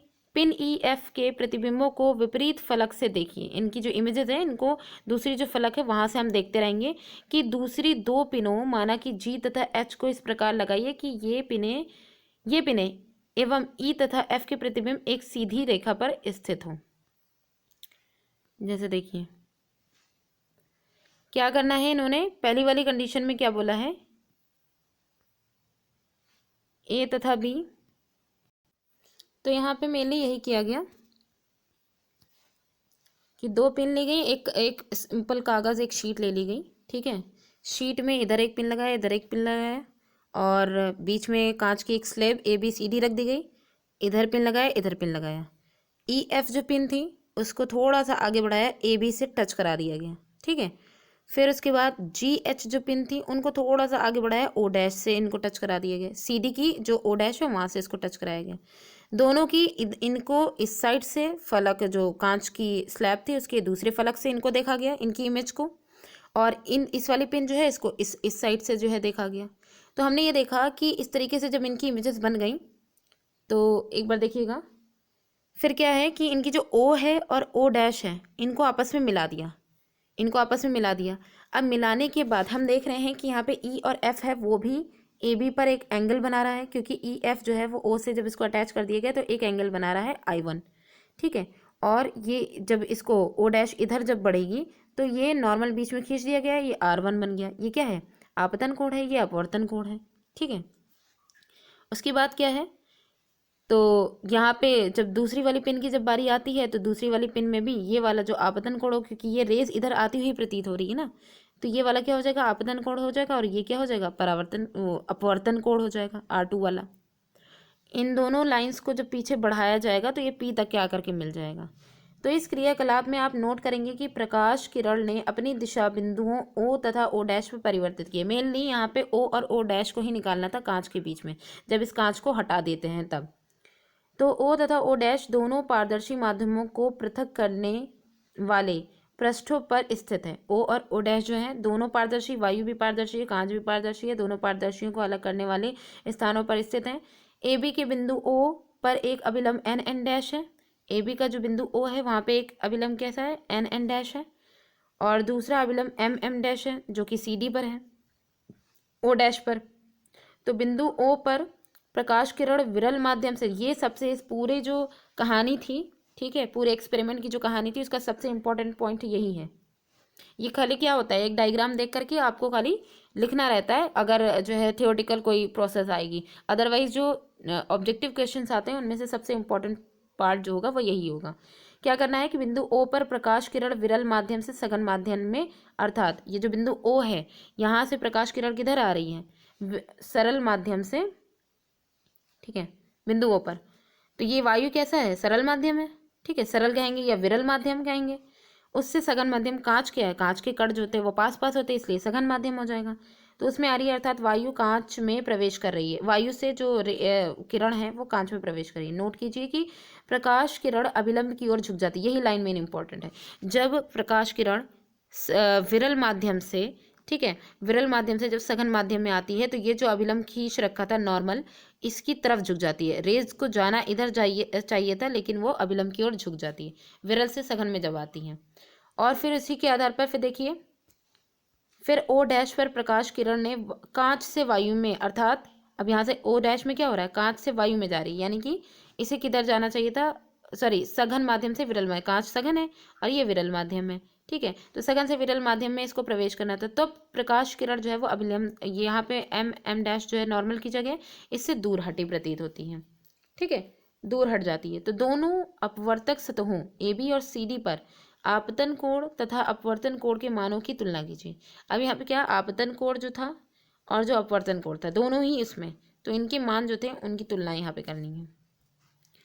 तो जो चित्र में दिखाया गया था, सतह AB पर एक किरण EP तिरछी आपतित हुई, जिसे आपतित किरण कहते हैं। O डैश पर अपवर्तित किरण, O डैश क्या है, अपवर्तित किरण है भाई। देखिए ये जो यहाँ पे AB पर जो किरण EP आई है, AB जो है यहाँ पर जो किरण EP आई है यहाँ से पूरी यहाँ तक के, ये कैसी है, आपतित किरण है। वही O डैश, O से लेकर के O डैश तक की जो है वो अपवर्तित किरण, यहाँ पे अपवर्तन हुआ है इसलिए अपवर्तित किरण हो जाएगी। फिर क्या है, तथा OH, अब यहाँ पे O से लेकर के H तक की, GH वाली है ना, तो OH कैसी है, निर्गत किरण है। ये वाली पूरी आपतित होगी, ये अपवर्तित किरण होगी, ये निर्गत किरण होगी कि बाहर निकल रही है। आप देख सकते हैं कि निर्गत किरण आपतित किरण की दिशा के समांतर है। अगर देखें तो निर्गत किरण जो है वो कैसी है, आपतित किरण जो थी उसके समांतर है, ठीक है। ये इधर आ रही थी, ये इधर आ रही है, ये इधर की तरफ झुकी हुई थी और ये इधर की तरफ फैल गई, तो एक दूसरे के समांतर ही तो है। ऐसा क्यों होता है, आयताकार कांच के स्लैब के विपरीत फलकों AB जो कि वायु और कांच वाला अंतरपृष्ठ है, और CD कांच वायु अंतरापृष्ठ पर प्रकाश की किरण के मुड़ने का परिमाण समान तथा विपरीत है। परिमाण अगर देखा जाए तो समान भी है और विपरीत भी है। तो यहाँ पे क्या हो रहा है, यहाँ इधर की तरफ झुक रही है, यहाँ पे उतनी ही फैल जा रही है, ठीक है। तो यहाँ पे क्या है कि परिमाण जो है वो समान तथा विपरीत है। इसी कारण से निर्गत किरण आपतित किरण के समांतर निकलती है। निर्गत किरण जो है वो, यही एक रीज़न है क्योंकि जो परिमाण आ रहा है वो समान और विपरीत है, इसी वजह से निर्गत किरण आपतित किरण के समांतर निकलती है। ऐसे करके ये इधर आ रही है तो ये इसके इधर होगी, इस तरीके से ऐसे बराबर बराबर होगी, ठीक है। तो तथापि प्रकाश किरण में थोड़ा सा पार्श्विक विस्थापन होता है, थोड़ा बहुत पार्श्विक विस्थापन हुआ यदि प्रकाश किरण दो माध्यमों के अंतरापृष्ठ पर अभिलंबवता आपतित हो, तब क्या होगा। अगर अभिलंब की, जैसे ये अभिलंब है, ये ऐसा, इसी ऐसी सीधी सीधी अगर आपतित हो तब क्या होगा, तो वही पूछा गया है। स्वयं इसको करके ज्ञात कीजिएगा। तो अब यहाँ पे देखिए, जैसे अब आप प्रकाश के अपवर्तन से परिचित हैं, और यहाँ पे हमने मेनली इतना पूरी जो कहानी हम लोगों ने पढ़ी उसमें से ये इतना पता चल गया कि अपवर्तन क्या था। अपवर्तन का पूरी कहानी में सिर्फ कुछ पॉइंट थे कि जो वायु थी वो जब विरल माध्यम से वायु कह रहे सॉरी लाइट जो है, लाइट रे जो है, किरण, वो जब विरल माध्यम से सघन माध्यम में आ रही है तो अभिलंब से क्या हो रही है, अभिलंब की ओर झुक जा रही है। वही सघन से जब विरल माध्यम में जा रही है तो अभिलंब से दूर हट जा रही है। पूरी कहानी का सिर्फ इतना ही सार था। तो इसमें अब प्रयोग यहाँ पे जो भी बताया गया है, अपवर्तन प्रकाश के एक पारदर्शी माध्यम से दूसरे अपवर्तन यही होता है, प्रकाश का एक पारदर्शी माध्यम से दूसरे पारदर्शी माध्यम में प्रवेश करने पर प्रकाश की चाल में जो परिवर्तन होता है उसी के कारण होता है अपवर्तन, रिफ्रैक्शन होता है। तो उसकी चाल जो होती है उसी में ही मेनली चेंजेस हो जाते हैं। प्रयोग दर्शाते हैं कि प्रकाश का अपवर्तन निश्चित नियमों के आधार पर होता है। नियम क्या होंगे? आपतित किरण, अपवर्तित किरण, जो भी हम लोग ने देखा ये आने वाली किरण, फिर यहाँ पे जो अभिलंब की ओर चेंज हुई होगी वो अपवर्तित हुई होगी, और दोनों माध्यमों को पृथक करने वाले जो पृष्ठ के आपतन बिंदु, दोनों माध्यम को जो पृथक करने वाले जो पृष्ठ हैं उसके आपतन बिंदु यहाँ ऊपर वाला होगा, है ना। और आपतन बिंदु पर अभिलंब सभी एक ही तल में होते हैं। क्या कहा? आपतित किरण, अपवर्तित किरण, ये वाली किरण, ये वाली किरण, ठीक है। दोनों माध्यमों को पृथक करने वाला ये वाला जो पृष्ठ है उसके आपतन बिंदु पर, इसका ये वाला जो आपतन बिंदु है उस पर अभिलंब जो है सभी एक ही तल में होते हैं। जैसे हम लोग ने परावर्तन में पढ़ा था, आपतित किरण, परावर्तित किरण और अभिलंब तीनों एक ही तल में होते हैं। बस यहाँ पे क्या है कि पृष्ठ की बात कर दीजिए। दूसरा क्या है? प्रकाश के किसी निश्चित रंग तथा निश्चित माध्यमों के युग्म के लिए आपतन कोण की ज्या साइन, निश्चित रंग और निश्चित माध्यम के युग्म के लिए आपतन कोण की ज्या यानी साइन तथा अपवर्तन कोण की ज्या यानी साइन का अनुपात स्थिर होता है। ये किसका है? ये अपवर्तन का दूसरा नियम है जो कि बहुत ही इंपॉर्टेंट है। इसी को हम स्नेल का नियम भी कहते हैं, स्नेल का अपवर्तन का नियम भी कहते हैं। ये जो है 0 डिग्री, ये मतलब यहाँ पे कोण के लिए यहाँ पे सत्य बताया गया कि 0 डिग्री से बड़ा कौन होता है? आपतन कोण होता है। आपतन कोण से बड़ा जो होता है वो 90 डिग्री का कोण होता है। तो ये इसके लिए सत्य है। यदि आई आपतन हो, आर अपवर्तन हो, तब क्या होगा? तो साइन आई ऊपर हो जाएगा, साइन आर नीचे। क्या बोला गया है? निश्चित रंग के माध्यमों के लिए आपतन कोण की ज्या यानी साइन आई आपतन कोण के लिए हो जाएगा, अपवर्तन कोण की ज्या साइन आर अपवर्तन के लिए, वो क्या होगी? एक स्थिर जो है अनुपात होगा, यानी स्थिर। दोनों ही यहाँ पे जो नियम है बहुत इंपॉर्टेंट है। इस स्थिरांक के मान को एक दूसरे का पहले माध्यम की, ये जो स्थिरांक का जो मान है इसको हम कहते हैं, एक मान को दूसरे माध्यम का पहले माध्यम के सापेक्ष अपवर्तनांक, रिफ्रैक्टिव इंडेक्स भी कहते हैं। ये जो यहाँ पे दिया गया है इसे क्या कहा जाता है कि दूसरे माध्यम का, ध्यान दीजिएगा ये इन लाइंस को, दूसरे माध्यम का पहले माध्यम के सापेक्ष अपवर्तनांक यानी रिफ्रैक्टिव इंडेक्स कहते हैं। आइए अपवर्तनांक के बारे में कुछ विस्तार से अध्ययन करें। तो अब जो मेनली यहाँ पे अपवर्तनांक है उसके बारे में काफ़ी अच्छे से डिस्कशन करना है। तो देखिए, आप पहले ही अध्ययन कर चुके हैं कि जब प्रकाश की किरण तिरछी गमन करती है, टेढ़ी गमन करती हुई एक पारदर्शी माध्यम से दूसरे में प्रवेश करती है तो यह दूसरे माध्यम में अपनी दिशा परिवर्तित कर लेती है। जैसे ही वो दूसरे माध्यम में जाती है, चाहे वो सघन में जाए चाहे विरल में जाए।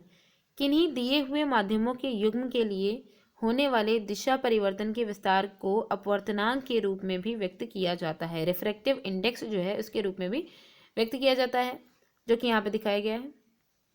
जैसे अपवर्तनांक को एक महत्वपूर्ण भौतिक राशि विभिन्न माध्यमों में प्रकाश के संचरण की अपेक्षित चाल से संबद्ध किया जाता है। अपवर्तनांक जो है उसको एक महत्वपूर्ण भौतिक राशि जो कि विभिन्न माध्यमों में प्रकाश के संचरण की अपेक्षित चाल से संबद्ध किया जाता है। यह देखा गया कि विभिन्न माध्यमों में प्रकाश की अलग अलग चालों से प्रकाश जो है वह अलग अलग चालों से संचरित हो रहा है। कहाँ? अलग अलग माध्यमों में। निर्वात में प्रकाश की चाल कितनी मानी गई है? 3 × 10⁸ मीटर पर सेकेंड की चाल से प्रकाश चलता है, जो कि प्रकाश की किसी भी माध्यम में हो सकने वाला द्रुततम चाल है। ठीक है। अब वायु में प्रकाश की चाल निर्वात की अपेक्षा थोड़ी ही कम होती है। अगर देखा जाए निर्वात में बिल्कुल भी पार्टिकल्स नहीं होते हैं और वायु में थोड़े बहुत पार्टिकल्स होते हैं, तो वायु में जो प्रकाश की चाल है वो निर्वात की अपेक्षा थोड़ी सी कम होती है और कांच या पानी की यह यथेष्ट रूप से घट जाती है। देखिए, निर्वात में वायु जो प्रकाश की चाल है वो बहुत तेज़ी से होगी, अब बिल्कुल रुकावट के लिए कोई कण होंगे नहीं। और वही वायु में जब जाएगी तो थोड़ी कम हो जाएगी। कांच या पानी में जाएगी तो उससे भी और उसका रूप और भी ज़्यादा घट जाएगा। तो दो माध्यमों के युग्म के लिए अपवर्तनांक का जो मान है वो दोनों माध्यमों में प्रकाश की चाल पर निर्भर करता है, जैसे कि नीचे दिया गया। दोनों यहाँ पे माध्यम जो हैं उनके युग्म के लिए अपवर्तनांक का जो मान है वो दोनों माध्यमों में प्रकाश की चाल पर निर्भर करता है कि प्रकाश पहले माध्यम में कितनी स्पीड से था, दूसरे माध्यम में कितनी स्पीड से है। जो चित्र दिखाया गया है उसके आधार पर देखिए, एक प्रकाश की किरण पर विचार करें जो माध्यम 1 से माध्यम 2 में प्रवेश कर रही है। थोड़ा सा ऊपर कर लेते हैं, ठीक है। ठीक है, तो यहाँ पे हमें क्या देखना है कि मतलब कि यहाँ पे प्रकाश की एक किरण है जो कि माध्यम 1 से माध्यम 2 में प्रवेश कर रही है। पहला वाला माध्यम वायु है, दूसरा वाला कांच है। मान लीजिए कि प्रकाश की चाल माध्यम 1 में कितनी है, v1 है यहाँ पर, ठीक है, और माध्यम 2 में कितनी है, v2 है। माध्यम 2 का माध्यम 1 के सापेक्ष अपवर्तनांक, तो यही तो होगा, जब प्रकाश की किरण पहले वाले माध्यम से दूसरे वाले माध्यम में जाती है तो उसका यही बोला जाता है कि दूसरे माध्यम के सापेक्ष पहले वाले माध्यम का अपवर्तनांक। तो माध्यम 2 का माध्यम 1 के सापेक्ष अपवर्तनांक, यानी माध्यम 1 में प्रकाश की चाल का माध्यम 2 में प्रकाश की चाल के अनुपात द्वारा व्यक्त करते हैं। ये वाली जो पूरी प्रोसेस है ना, इसको हम कैसे करते हैं, प्रकाश की चाल का माध्यम 1 में जो प्रकाश की चाल है उसका माध्यम 2 में प्रकाश की चाल का जो अनुपात है उसके आधार पर करते हैं। जैसे यहाँ पे क्या बोला गया था, दूसरे माध्यम 2 का माध्यम 1 के जो है सापेक्ष अपवर्तनांक था, तभी हमने 2 और 1 लिया था। ठीक है, जब वायु पहले वाले मीडियम से दूसरे वाले मीडियम में जा रही थी तब हमने 2 और 1 लिया था, अपोजिट लेते हैं। तो इसमें हमने क्या किया कि जो अनुपात जो हमने लेना था वो माध्यम 1 में प्रकाश की चाल का, ऊपर वाला जो प्रकाश की चाल ऊपर रखी जाएगी माध्यम 1 में प्रकाश की चाल, फिर माध्यम 2 में प्रकाश की चाल वो नीचे रखी जाएगी, इनके अनुपात के द्वारा व्यक्त करेंगे। तो यहाँ पे ये चीज़ समझ में आई। पहले वाला जो था कि माध्यम 2 के सापेक्ष माध्यम 1 का जब अपवर्तनांक पूछा जाएगा तो उनकी चालों की जब बात की जाएगी तो अनुपात जो होगा वो माध्यम 1 में प्रकाश की चाल ऊपर रहेगी, माध्यम 2 में प्रकाश की चाल नीचे रहेगी। ये आपका हेल्प करेगा, क्वेश्चन जब सॉल्व होगा उसमें हेल्प करेगा। इसी तक के आगे देखते हैं, जैसे ये जो तर्क दिया गया था इसी तर्क से माध्यम 1 का, अब ये क्या था, माध्यम 2 के सापेक्ष माध्यम 1 का अपवर्तनांक था। अब यहाँ पे इसी तर्क के आधार पर हम माध्यम 1 का माध्यम 2 के सापेक्ष अपवर्तनांक, यानी जब 1 से 2 की बात की जाएगी तब हम 1 2 लिखेंगे। ठीक है, तो उससे निरूपित करते हैं। अब क्या है, जैसे यहाँ पे कांच से अगर ये रेज जो है वो नीचे जा करके इससे इधर की तरफ जा रही होगी तो माध्यम 2 से तो हम क्या बोलेंगे, 1 से 2 का अपवर्तनांक। तो यहाँ पे n 1 2 है तो जाहिर सी बात है 1 2 दिया गया है, तो पहले हम क्या कर देंगे, इसमें 2 1 था तो ऊपर माध्यम 1 की प्रकाश की चाल थी, अब 1 2 है तो इसमें माध्यम 2 में प्रकाश की चाल ऊपर रहेगी v2, और जो माध्यम 1 में प्रकाश की चाल v1 जो है वो नीचे रहेगी। तो ये अनुपात रहेगा। तो यही चीज़, यही दोनों जो मेथड्स हैं, बस इन्हीं को ही ध्यान रखना है क्वेश्चन सॉल्व करने के लिए। फिर है, यदि माध्यम 1 में निर्वात या वायु है, अगर माध्यम 1 जो है उसमें निर्वात या तो लिया गया है या फिर वायु ली गई है, तब माध्यम 2 का अपवर्तनांक निर्वात के सापेक्ष माना जाएगा। मान लीजिए हमने निर्वात लिया है, ठीक है, वैक्यूम ले लिया गया है, तो जो माध्यम 2 का जो अपवर्तनांक है, रिफ्रैक्टिव इंडेक्स जो है वो क्या लिया जाएगा, निर्वात के सापेक्ष माना जाएगा। और यही जो है, ये जो माध्यम होता है वो माध्यम का निरपेक्ष अपवर्तनांक, एब्सोल्यूट रिफ्रैक्टिव इंडेक्स इसे बोलते हैं। ठीक है, ये कब होगा, जब निर्वात से वायु, यानी पहला जो मीडियम होगा वो निर्वात होगा, दूसरा मीडियम कैसा होगा, कोई भी कांच या कोई भी हो सकता है। ठीक, ये केवल n2 से, और ये जब निरपेक्ष अपवर्तनांक की जब भी बात की जाएगी तो हम उसको, जैसे ऐसा होता है ना 1 n2 लिखते हैं, पहला मीडियम और दूसरा मीडियम, लेकिन पहला मीडियम अगर निर्वात हो जाएगा तो हम खाली n2 से निरूपित करेंगे। यदि वायु में प्रकाश की चाल c है तथा माध्यम में प्रकाश की चाल v है, तब माध्यम का जो अपवर्तनांक होगा वो क्या होगा, nm होगा। यानी वायु में जो है प्रकाश की चाल वो कितनी दी गई थी, c, और माध्यम में v दी गई थी, तो ये nm होगा। तो nm इजिकल टू जो अपवर्तनांक nm दिया गया है मीडियम का, वो बराबर क्या है, वायु में प्रकाश की चाल ऊपर रखी जाएगी, माध्यम में प्रकाश की चाल नीचे रखी जाएगी। ये एक और फॉर्मूला आ जाएगा। ये 3 फॉर्मूले यहाँ पे रिफ्रैक्टिव इंडेक्स से बने हैं, तीनों ही जो है क्वेश्चन में हेल्प करेंगे। माध्यम का निरपेक्ष अपवर्तनांक, जिसमें पहला मीडियम जो है निर्वात हमने लिया, वो केवल अपवर्तनांक कहलाता है। यानी जो माध्यम में निरपेक्ष अपवर्तनांक है उसको हम खाली अपवर्तनांक भी कह सकते हैं। इसको हम ये नहीं कहेंगे कि इस माध्यम के सापेक्ष दूसरे माध्यम का अपवर्तनांक, इसे कहने की जरूरत नहीं है, खाली हम इसे अपवर्तनांक भी कह सकते हैं, रिफ्रैक्टिव इंडेक्स भी कह सकते हैं।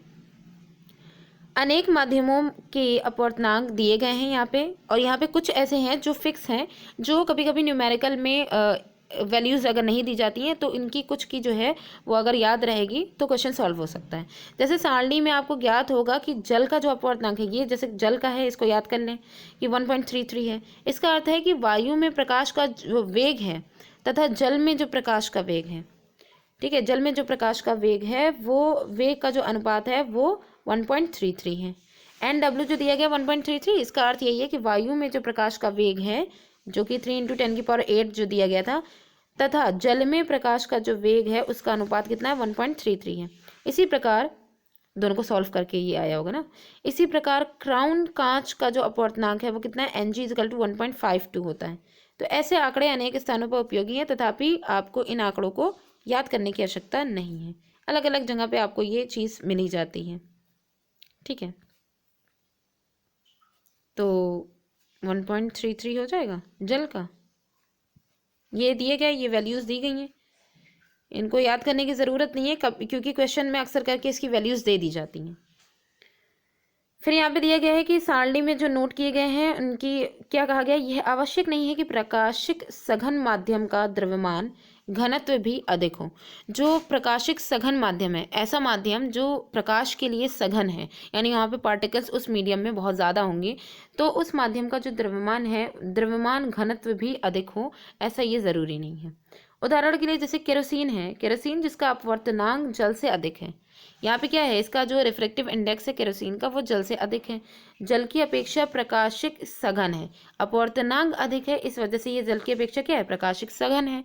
यद्यपि इसका जो द्रव्यमान घनत्व है वो जल से कम है। अगर वेटेज की बात की जाए तो केरोसिन का जो द्रव्यमान घनत्व होता है वो जल से कम होता है, लेकिन प्रकाशिक सघन अगर मीडियम कहा जाए तो केरोसिन जो होता है वो ज़्यादा होता है। आगे देखें तो यहाँ पे देखिए,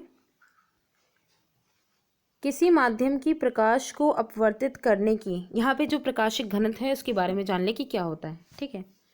किसी माध्यम की प्रकाश को अपवर्तित करने की जो क्षमता होती है, ठीक है, जैसे कोई भी प्रकाश आया, किसी मीडियम में आया और वहाँ से उसको क्या कर दिया गया, अपवर्तित कर दिया गया, कि अगर वो तिरछी रेखा में आ रहा है और अभिलंब से उसको चाहे वो आगे बढ़ा दिया जाए या फिर उसको अभिलंब की ओर झुका दिया जाए, तो यही इसका अपवर्तन कहलाएगा, ठीक है।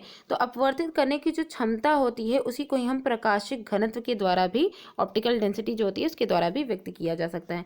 प्रकाशिक घनत्व का एक निश्चित संप्रक्तार्थ यानी कॉनोटेशन होता है, ठीक है।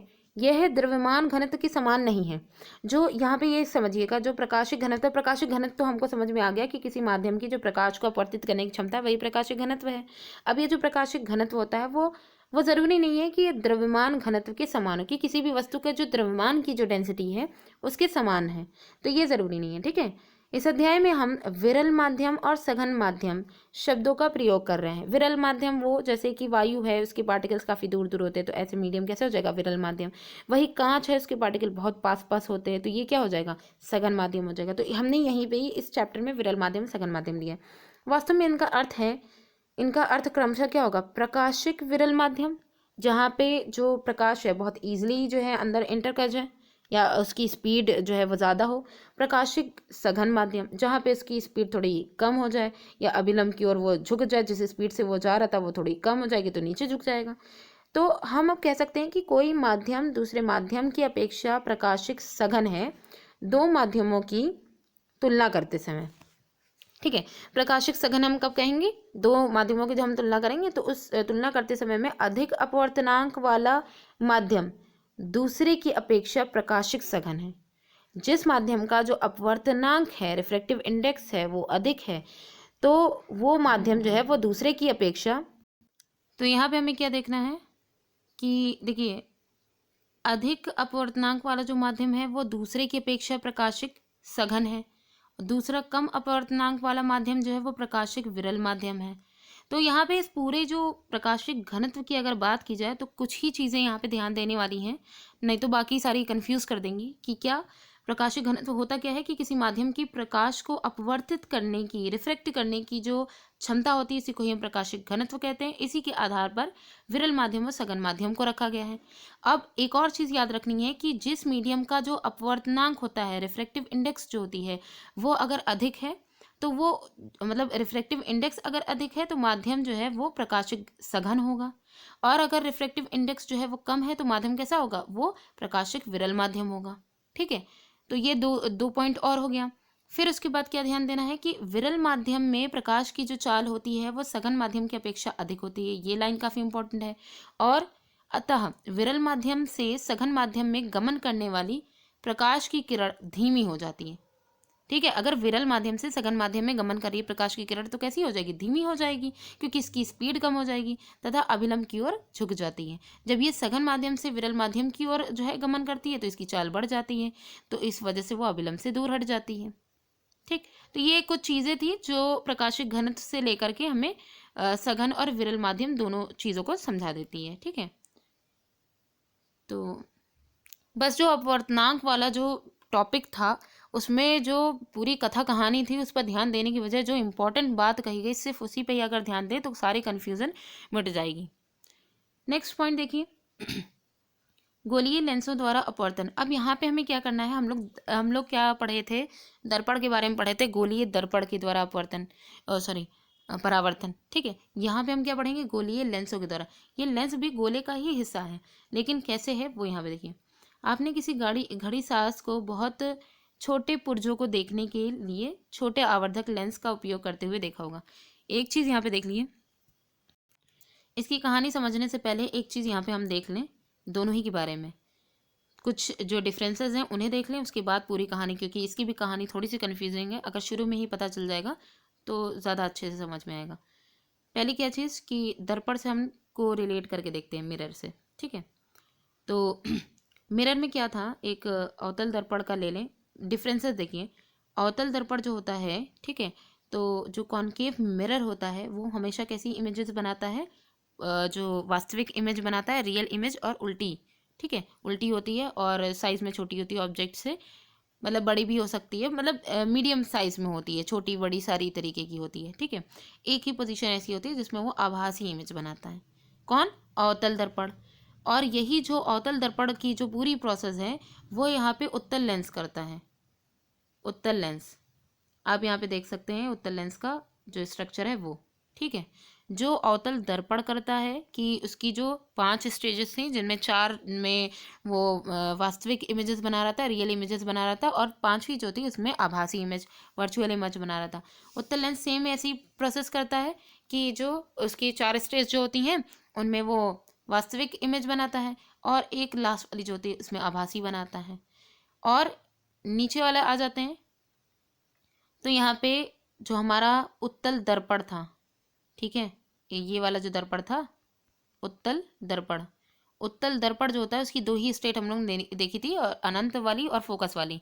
ठीक है, तो दोनों ही कंडीशन में ये कैसी इमेज बनाता है, हमेशा ऑलवेज जो उत्तल दर्पण होता है वो ऑलवेज कैसी बनाता है, आभासी इमेज बनाता है, वर्चुअल इमेज बनाता है उत्तल दर्पण।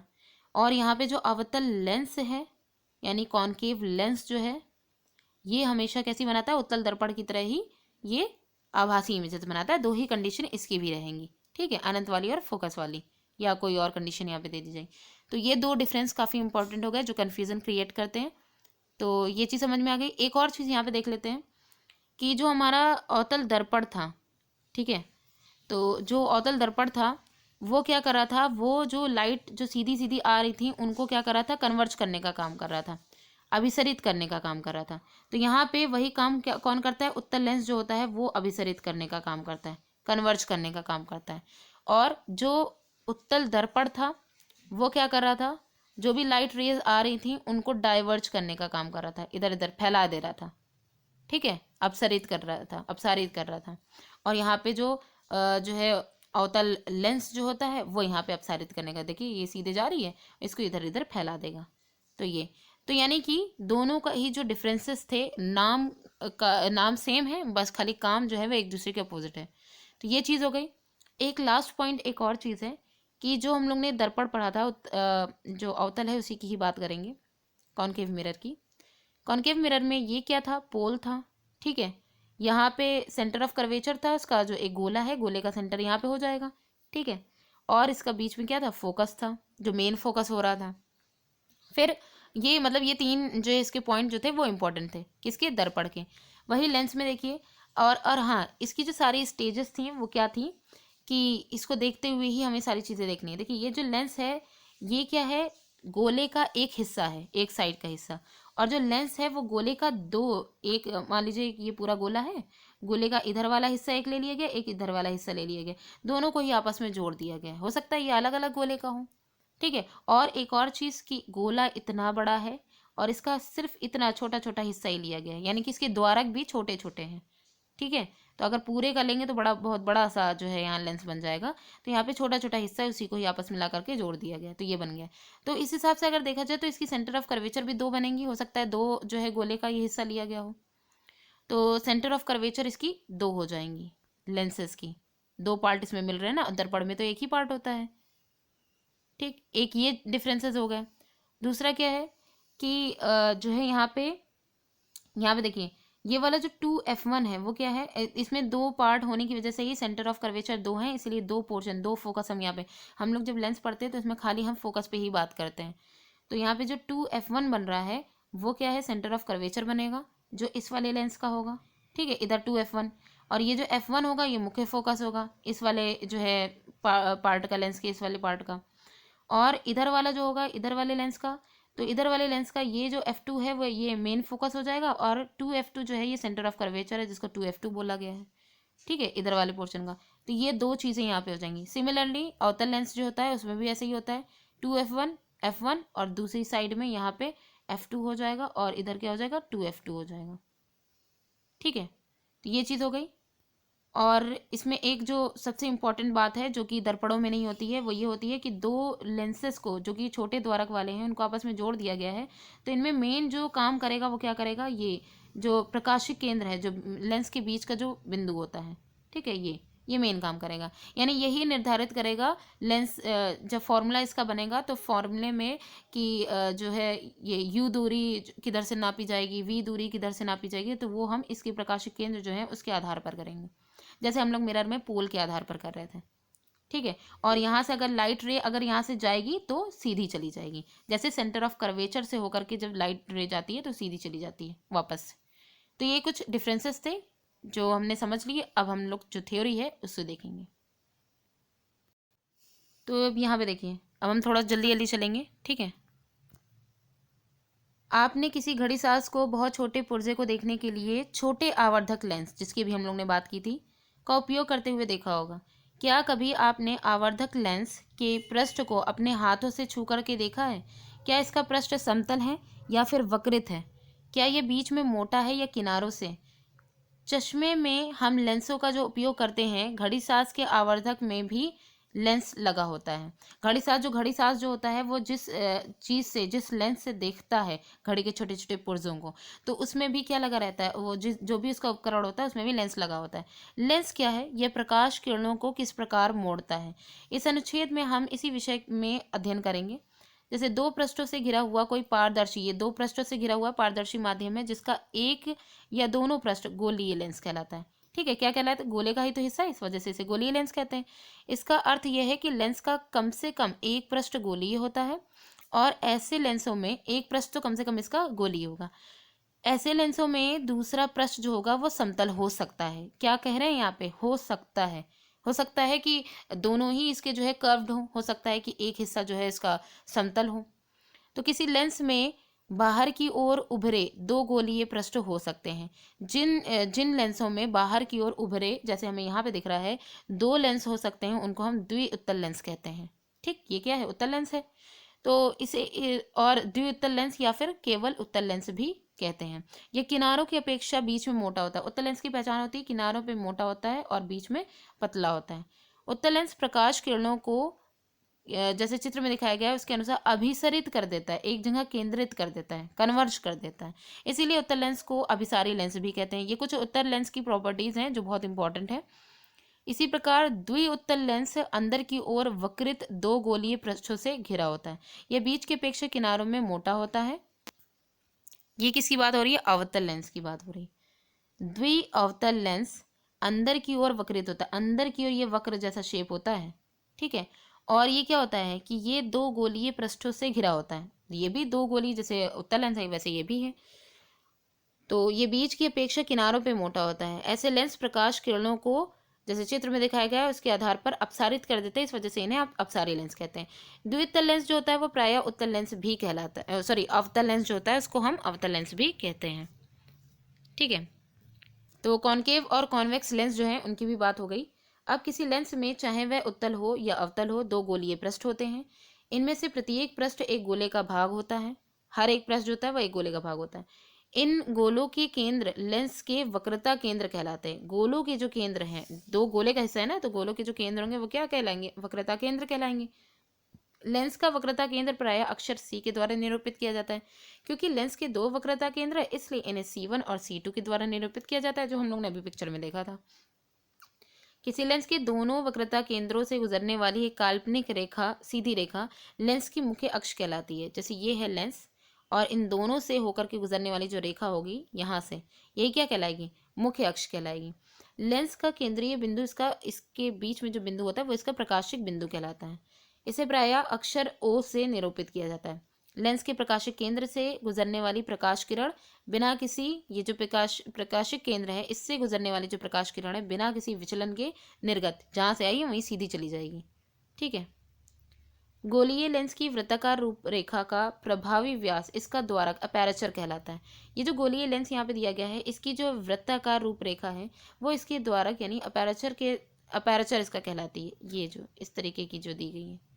इस अध्याय में अपने विवेचन में हम केवल उन्हीं लेंसों तक सीमित रहेंगे जिनका द्वारक उनकी वक्रता त्रिज्या से बहुत छोटा, दोनों वक्रता केंद्र प्रकाशिक केंद्र के से समान दूरी पर होंगे। देखिए यही बात यहाँ पे कही गई है। क्या किया जा रहा है कि यहाँ पे केवल उन्हीं लेंसों तक हम सीमित रहेंगे जिनका जो द्वारक है, अपेरेचर है, वो उनकी वक्रता त्रिज्या, क्योंकि हमारा सर्किल कितना बड़ा होगा हमें नहीं पता, हम खाली उसका इतना ही तो हिस्सा ले रहे हैं। तो इसलिए कि उनकी जो वक्रता त्रिज्या से छोटा हो, इतना बड़ा हम द्वारक लेंगे, उसी ही खाली हम वही जो लेंस है उन्हीं का ही हम यहाँ पे स्टडी करेंगे। दोनों वक्रता केंद्र प्रकाशिक केंद्र से समान दूरी पर होंगे, चाहे वो जो है इधर वाले का वक्रता केंद्र हो चाहे इधर वाले का हो, ठीक है, समान दूरी पर होते हैं। ऐसे लेंस छोटे द्वारक के पतले लेंस कहलाते हैं। जब किसी लेंस पर समांतर किरणें आपतित होती हैं, सीधे आने वाली जो किरणें आपतित होती हैं, तो क्या होता है, इसे समझने के लिए आइए कुछ क्रियाकलाप करें। पहले तो चेतावनी यहाँ पे देख लीजिए कि अगर धूप में या सूर्य की रोशनी में अगर आप सीधे लेंस का यूज़ कर रहे हैं तो उन्हें अपनी आंखों से दूर रखें ताकि आंखों को क्षति ना हो। एक उत्तल लेंस को अपने हाथ पे पकड़िए और इसे सूर्य की ओर निर्दिष्ट कीजिए, सूर्य की ओर रख लीजिए। फिर सूर्य के प्रकाश को एक कागज़ की शीट पर फोकस करिए, मतलब उसको कागज़ की शीट पर उसको फोकस करने का काम करिए। सूर्य का एक तीक्ष्ण चमकदार प्रतिबिंब प्राप्त होगा और कागज तथा लेंस को कुछ समय के लिए उसी स्थिति में पकड़े रहिए। जब हमको एक तीक्ष्ण प्रतिबिंब प्राप्त हो जाएगा तो थोड़ी देर तक के उसको पकड़े रहिए। तो क्या होगा, कागज सुलगने लगेगा, बिल्कुल जलने लग जाएगा और धुआं उत्पन्न हो जाएगा, क्योंकि वो इतना तीक्ष्ण जो है वो उसका प्रतिबिंब बनेगा कि वो कुछ ही देर तक ये लगातार रखने पर वो कागज जो है वो जलने लग जाएगा और धुआं उत्पन्न होगा। कुछ समय पश्चात यह आग भी पकड़ सकता है। ऐसा क्यों होता है? सूर्य से आने वाली प्रकाश की किरणें समांतर होती हैं, सीधी होती हैं। लेंस द्वारा ये किरणें एक तीक्ष्ण चमकदार बिंदु के रूप में कागज पर अभिकेंद्रित कर दी जाती हैं। और हम कौन सा लेंस ले रहे होंगे? उत्तल लेंस ही लेंगे, जो कि सारी किरणें जो समांतर आ रही होंगी उनको एक केंद्र पर केंद्रित कर देगा। तो जब सारी किरणें एक केंद्र पर केंद्रित हो गई हैं तो वो अपनी सारी एनर्जी एक केंद्र पर आ जाएगी ना, तो वो जब आ जाएंगी तो जाहिर सी बात है कि जो कागज़ की शीट है वो जलने लग जाएगी। तो वास्तव में कागज़ की शीट पर यह चमकदार बिंदु सूर्य का एक प्रतिबिंब है और एक बिंदु पर सूर्य के प्रकाश का संकेंद्रण ऊष्मा उत्पन्न करता है। अब सारी किरणें एक ही बिंदु पर अगर आ गई हैं तो वो ऊष्मा उत्पन्न करने लग जाएंगी, इसके कारण कागज़ जलने लगता है। अब हम एक लेंस की मुख्य अक्ष के समांतर प्रकाश किरणों का विचार करें। एक लेंस है जिसकी मुख्य अक्ष, ये जो लेंस है इसकी मुख्य अक्ष है, इसके समांतर जो किरणें आ रही हैं उनका अध्ययन करेंगे। तो उन पर अगर विचार करें तो जब आप प्रकाश की ऐसी किरणों को किसी लेंस से गुजारते हैं तो क्या होता है, ऐसी जो किरणें हैं उन्हें जब किसी लेंस से गुजारते हैं तो क्या होता है। तो यहाँ पे जो चित्र है उसको हमें देखना है। एक चित्र दिए गए उत्तल लेंस के लिए और एक अवतल लेंस के लिए दिए गए, नीचे है सारे, तो उनको हम देखेंगे। पहले हम यहाँ पे थ्योरी देख लेते हैं। तो एक मिनट, अच्छा, अभी हम लोग ने जिस इमेज का डिस्कशन किया था, जिसमें हम लोग ने सारे पोर्शंस देखे थे, उसी में ही एक उत्तल लेंस का दिया गया था। उसमें हम देखा था हम लोग ने कैसे समांतर रेखाएं कन्वर्ज हो रही थी उत्तल लेंस के द्वारा, और एक अवतल लेंस का भी देखा था। ठीक, तो उसी चित्र को ध्यानपूर्वक देखें और ये सारे एक्सपेरिमेंट यहीं पे ही हो जाएंगे। उत्तल लेंस पर मुख्य अक्ष के समांतर प्रकाश की बहुत सी किरणें आपतित होती हैं। ये किरणें लेंस से अपवर्तन के पश्चात, जब लेंस से उनका अपवर्तन हो जाता है, उसके पश्चात मुख्य अक्ष पर एक बिंदु पर अभिसरित हो जाती, कन्वर्ज हो जाती हैं। मुख्य अक्ष पर यह बिंदु लेंस का मुख्य फोकस, जिस पॉइंट पर ये जो है अभिसरित होती है, वही क्या कहलाता है? मुख्य फोकस कहलाता है। तो आइए अब तक अवतल लेंस का व्यवहार देखते हैं। मतलब अभी हमने क्या देखा है? उत्तल लेंस का देखा है, अब अवतल लेंस का भी व्यवहार देख लेते हैं। अब कैसे है? तो बी वाला जो चित्र था उस पर ध्यान दें। अवतल लेंस पर मुख्य अक्ष के समांतर प्रकाश की अनेक किरणें आपतित हो रही हैं। ये है अवतल लेंस, ये इनकी मुख्य अक्ष है, समांतर रेखाएं आपतित हो रही हैं। ठीक है, ये किरणें लेंस से अपवर्तन के पश्चात, अब लेंस का ये जो मेन पॉइंट है यहीं से ही अपवर्तन होगा, तो इसके पश्चात क्या होगा कि मुख्य अक्ष से के एक बिंदु से अपसरित होती हुई प्रतीत होंगी। ये लेंस है, ठीक है, लेंस से ऐसे निकल जाएंगी, दोनों ही किरणें इस तरीके से निकल जाएंगी। तो ये हालांकि जो लेंस से टकरा करके जाएंगी तो इधर, लेकिन ऐसे डॉट डॉट करके ऐसे दिखाया जाएगा, तो ये अपसरित होती हुई प्रतीत होंगी। देख ही लेते हैं पिक्चर, ये देखिए। क्या है, समांतर जो रेखाएं आ रही थी वो यहाँ से इससे टकरा करके इधर उधर फैल जाती हैं, और ऐसा प्रतीत होता है जब इन्हीं रेखाओं को जो पीछे करते हैं, पीछे मिलाने पर, तो ये पता चलता है कि इस फोकस से ये अपसरित की जा रही हैं। तो यही बात यहाँ पे की गई थी, यहाँ है, ठीक है। तो ये क्या है, ये किरणें लेंस से अपवर्तन के पश्चात मुख्य अक्ष के एक बिंदु से अपसरित होती हुई प्रतीत होती हैं।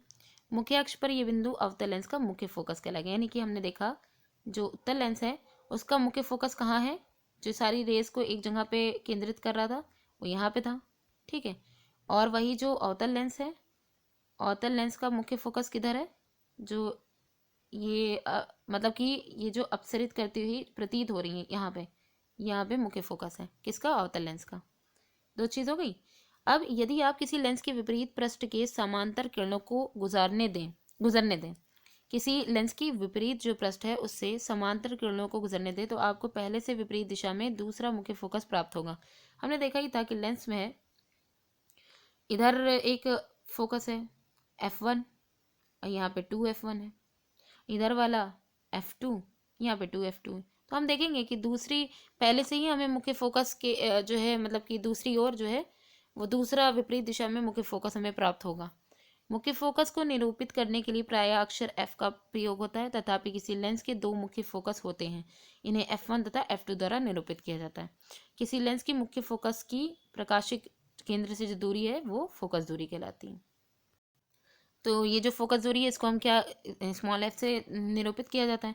आप किसी उत्तल लेंस की फोकस दूरी किस प्रकार ज्ञात कर सकते हैं? क्रियाकलाप को स्मरण कीजिए और लेंस की स्थिति तथा सूर्य की के प्रतिबिंब की स्थिति के बीच में दूरी, लेंस की जो लगभग फोकस दूरी है उसके द्वारा बताएंगे। तो लेंस द्वारा प्रतिबिंब बनना कैसे? लेंस प्रतिबिंब कैसे बनाते हैं? लेंस प्रकाश के अपवर्तन द्वारा प्रतिबिंब बनाते हैं। उन प्रतिबिंबों की प्रकृति क्या है? तो आइए पहले उत्तल लेंस, ठीक है, उसका अध्ययन करें। तो क्रियाकलाप के आधार पर करेंगे। एक उत्तल लेंस लीजिए, जो क्रियाकलाप में 10-11 में वर्णित विधि है उसी के ही आसपास फोकस दूरी ज्ञात करनी है। एक लंबी मेज पर चौक का प्रयोग करके 5 समांतर सीधी रेखाएं खींचिए। लंबी मेज है, उस पर चौक का प्रयोग करके हमें क्या करना है? 5 समांतर सीधी रेखाएं खींचनी है।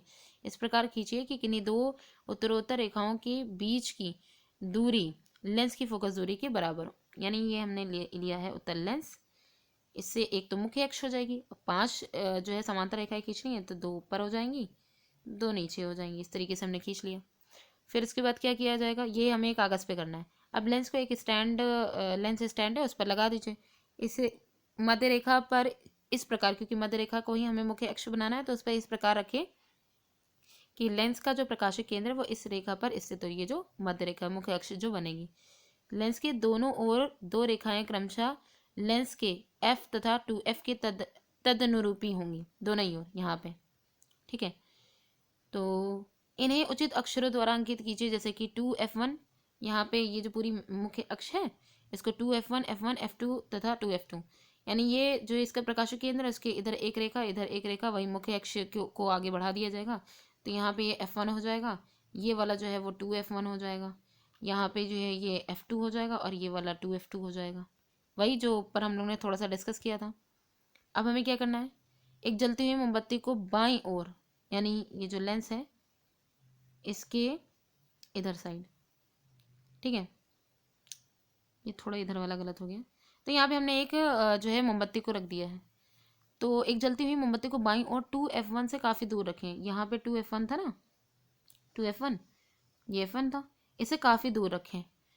तो जब काफ़ी दूर रखेंगे तो लेंस के विपरीत दिशा में रखे एक पर्दे पर इसका स्पष्ट तीक्ष्ण प्रतिबिंब बनाइए। प्रतिबिंब की प्रकृति, स्थिति तथा अपेक्षित साइज नोट कीजिए। नीचे जो पूरा एक्सपेरिमेंट होगा इसमें ये चीज़ और क्लियर हो जाएगी। इस क्रियाकलाप में बिंब यानी ऑब्जेक्ट को 2F1 से थोड़ी दूरी पर F1 तथा 2F1 के बीच, मतलब ये सारी स्टेजेस दी गई हैं। ये जो एक्सपेरिमेंट है ये और कितनी बार दोहराना होगा, तो वो ये लास्ट वाले में दिया गया है कि पहली बार में क्या करना है कि जो 2F1 है इससे बहुत दूर, यानी कि अनंत तक के इसको लेकर के जाएंगे। तो यहाँ पे देखिए ये उसकी बात की स्थितियाँ हैं कि जो ऑब्जेक्ट है इसको 2F1 से थोड़ा दूर, F1 तथा 2F1 के बीच कहाँ कहाँ रखना है। पहले तो 2F1 से काफ़ी दूर यानी अनंत कह सकते हैं, फिर 2F1 से थोड़ा दूर, जैसे ये लेंस है, यहाँ पे ये 2F1 है, ठीक है, जिसे हम वो सेंटर ऑफ कर्वेचर भी मान सकते हैं। ये F1 है, ये वाला जो है F2 है और ये 2F2 है, ठीक है। तो यहाँ से इसके थोड़ी दूर पे अब रख देंगे, एक तो अनंत पे रखा, दूसरा यहाँ पे थोड़ी दूर पे रखा, फिर तीसरा जो है कहाँ पे रखना है, तो 2F1 से थोड़ा दूर, फिर F1 तथा 2F1 के बीच, अब यहाँ पे थोड़ा दूर हो गया, फिर उसके बाद 2F1 पे या तो रखो, ये वाली एक स्टेज हो जाएगी, फिर F1 और 2F1 के बीच में रखें ऑब्जेक्ट को, उसके बाद F1 पर ही रखें ऑब्जेक्ट को, तथा F1 और O के ये जो प्रकाशिक केंद्र इसके बीच में, इतनी जो स्टेजेस हैं यहाँ पे हमें ऑब्जेक्ट को रख करके यही पूरा एक्सपेरिमेंट जो है वो फिर से दोहराना है। बिंब की विभिन्न स्थितियों के लिए उत्तल लेंस द्वारा बनाए गए जो प्रतिबिंब है उनकी प्रकृति, स्थिति और आपेक्षिक साइज का संक्षिप्त विवरण सारणी में दिया गया है, इसे देखते हैं। देखिए ये ऑब्जेक्ट की स्थिति है, अगर ऑब्जेक्ट अनंत पर है तो उसकी जो इमेज है वो कहाँ बनेगी, फोकस F2 पर बनेगी, ठीक है। तो F2 आप समझ सकते हैं किधर साइड होगा, तो F2 पे बनेगी, ठीक है। प्रतिबिंब जो होगा उसका साइज कैसा होगा, अत्यधिक छोटा और बिंदु के आकार का होगा। ये किसके लिए बात हो रही है, उत्तल लेंस की बात हो रही है। और प्रकृति जो प्रतिबिंब है उसकी प्रकृति कैसी होगी, वास्तविक का उल्टा होगा। तो पहली कंडीशन तो ये हो गई। दूसरी कंडीशन में क्या है कि जब ऑब्जेक्ट जो है वो 2F1 है उससे परे हो, उससे थोड़ी दूर जो है बाहर रखी हो, तो जो इमेज है वो F2 तथा 2F2 के बीच में बनेगी, F2 और 2F2 के बीच में। छोटा सा यहाँ बना ही लेते हैं, ठीक है। तो दूसरी वाली जो कंडीशन है, अरे नीचे अभी एक बार आएगा वहाँ पे पूरा अच्छे से ये क्लियर हो जाएगा, ऐसे ही यहाँ पे पढ़ लेते हैं। F2 तथा 2F2 के बीच में बनेगा और प्रतिबिंब का जो साइज है वो कैसा होगा, छोटा होगा, वास्तविक तथा उल्टा होगा। तीसरी कंडीशन है कि 2F1 है, 2F1 पर, ठीक है, ऑब्जेक्ट कहाँ रखी हो, 2F1 पर रखी हो, तो इमेज कहाँ बनेगी, 2F2 पे बनेगी। समान साइज होगा, जैसे वक्रता केंद्र पर जब ऑब्जेक्ट रखी रहती है तो इमेज भी उसी के नीचे ही बनती है, सेम साइज होती है। इमेज कैसी होगी, वास्तविक उल्टी होगी। फिर चौथी इनकी जो कंडीशन है वो क्या है, जब जो ऑब्जेक्ट है वो F1 तथा 2F1 के बीच रखी हो और इमेज जो होगी वो 2F2 पे बने, 2F2 से परे बने, दूर बने, तब जो, तो चौथी स्टेज क्या थी, जब ऑब्जेक्ट जो है वो F1 और 2F1 के बीच में हो, तो इमेज कहाँ बनेगी, 2F2 से परे बनेगी, बाहर बनेगी, और इमेज का साइज कैसा होगा, बड़ा विवर्धित होगा, वास्तविक तथा उल्टा होगा। फिर पांचवी स्टेज क्या दी गई है, जब इमेज जो है वो फोकस F1 पर हो तो प्रतिबिंब कहाँ बनेगा, अनंत पर। पहली वाली वही कंडीशन आ जाएगी। और इसमें प्रतिबिंब कैसा होगा, उसका साइज असीमित रूप से बड़ा, अत्यधिक विवर्धित होगा, ठीक, वास्तविक तथा उल्टा होगा। फिर है फोकस F1 तथा, अब लास्ट वाली कंडीशन है कि F1 और प्रकाशिक केंद्र O के बीच में अगर जो है इमेज होगी तब क्या होगा, तो जिस ओर बिंब है उसी ओर, यानी कि यही वाली जो छठी वाली स्टेज है उसी में ही क्या होगा कि जो इमेज है वो आभासी बन जाएगी, बड़ी बनेगी, आभासी बनेगी और सीधी बनेगी, ठीक है।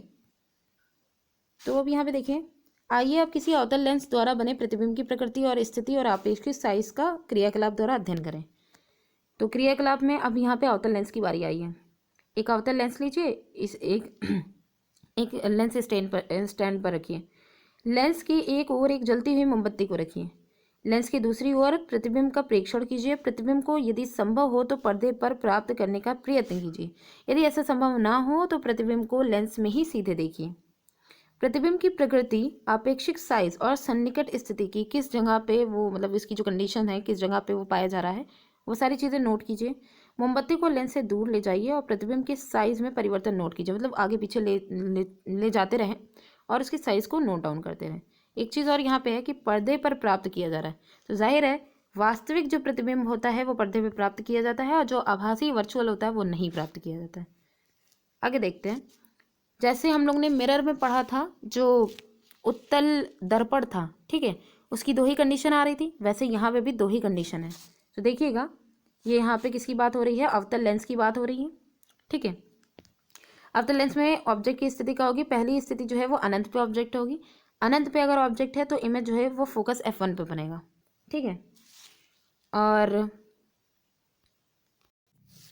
तो प्रतिबिंब का जो साइज है इमेज का वो कैसा होगा, अत्यधिक छोटा और बिंदु के आकार का होगा। प्रकृति कैसी होगी, आभासी और सीधा होगा।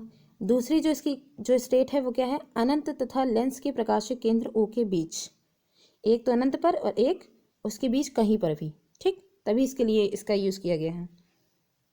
इसकी इमेज कहाँ बनेगी, फोकस F1 तथा प्रकाशिक केंद्र O के बीच बनेगी, जब ऑब्जेक्ट अनंत तथा लेंस के प्रकाशिक केंद्र O के बीच में होगी। प्रतिबिंब का अपेक्षित साइज छोटा होगा, आभासी और सीधा होगा।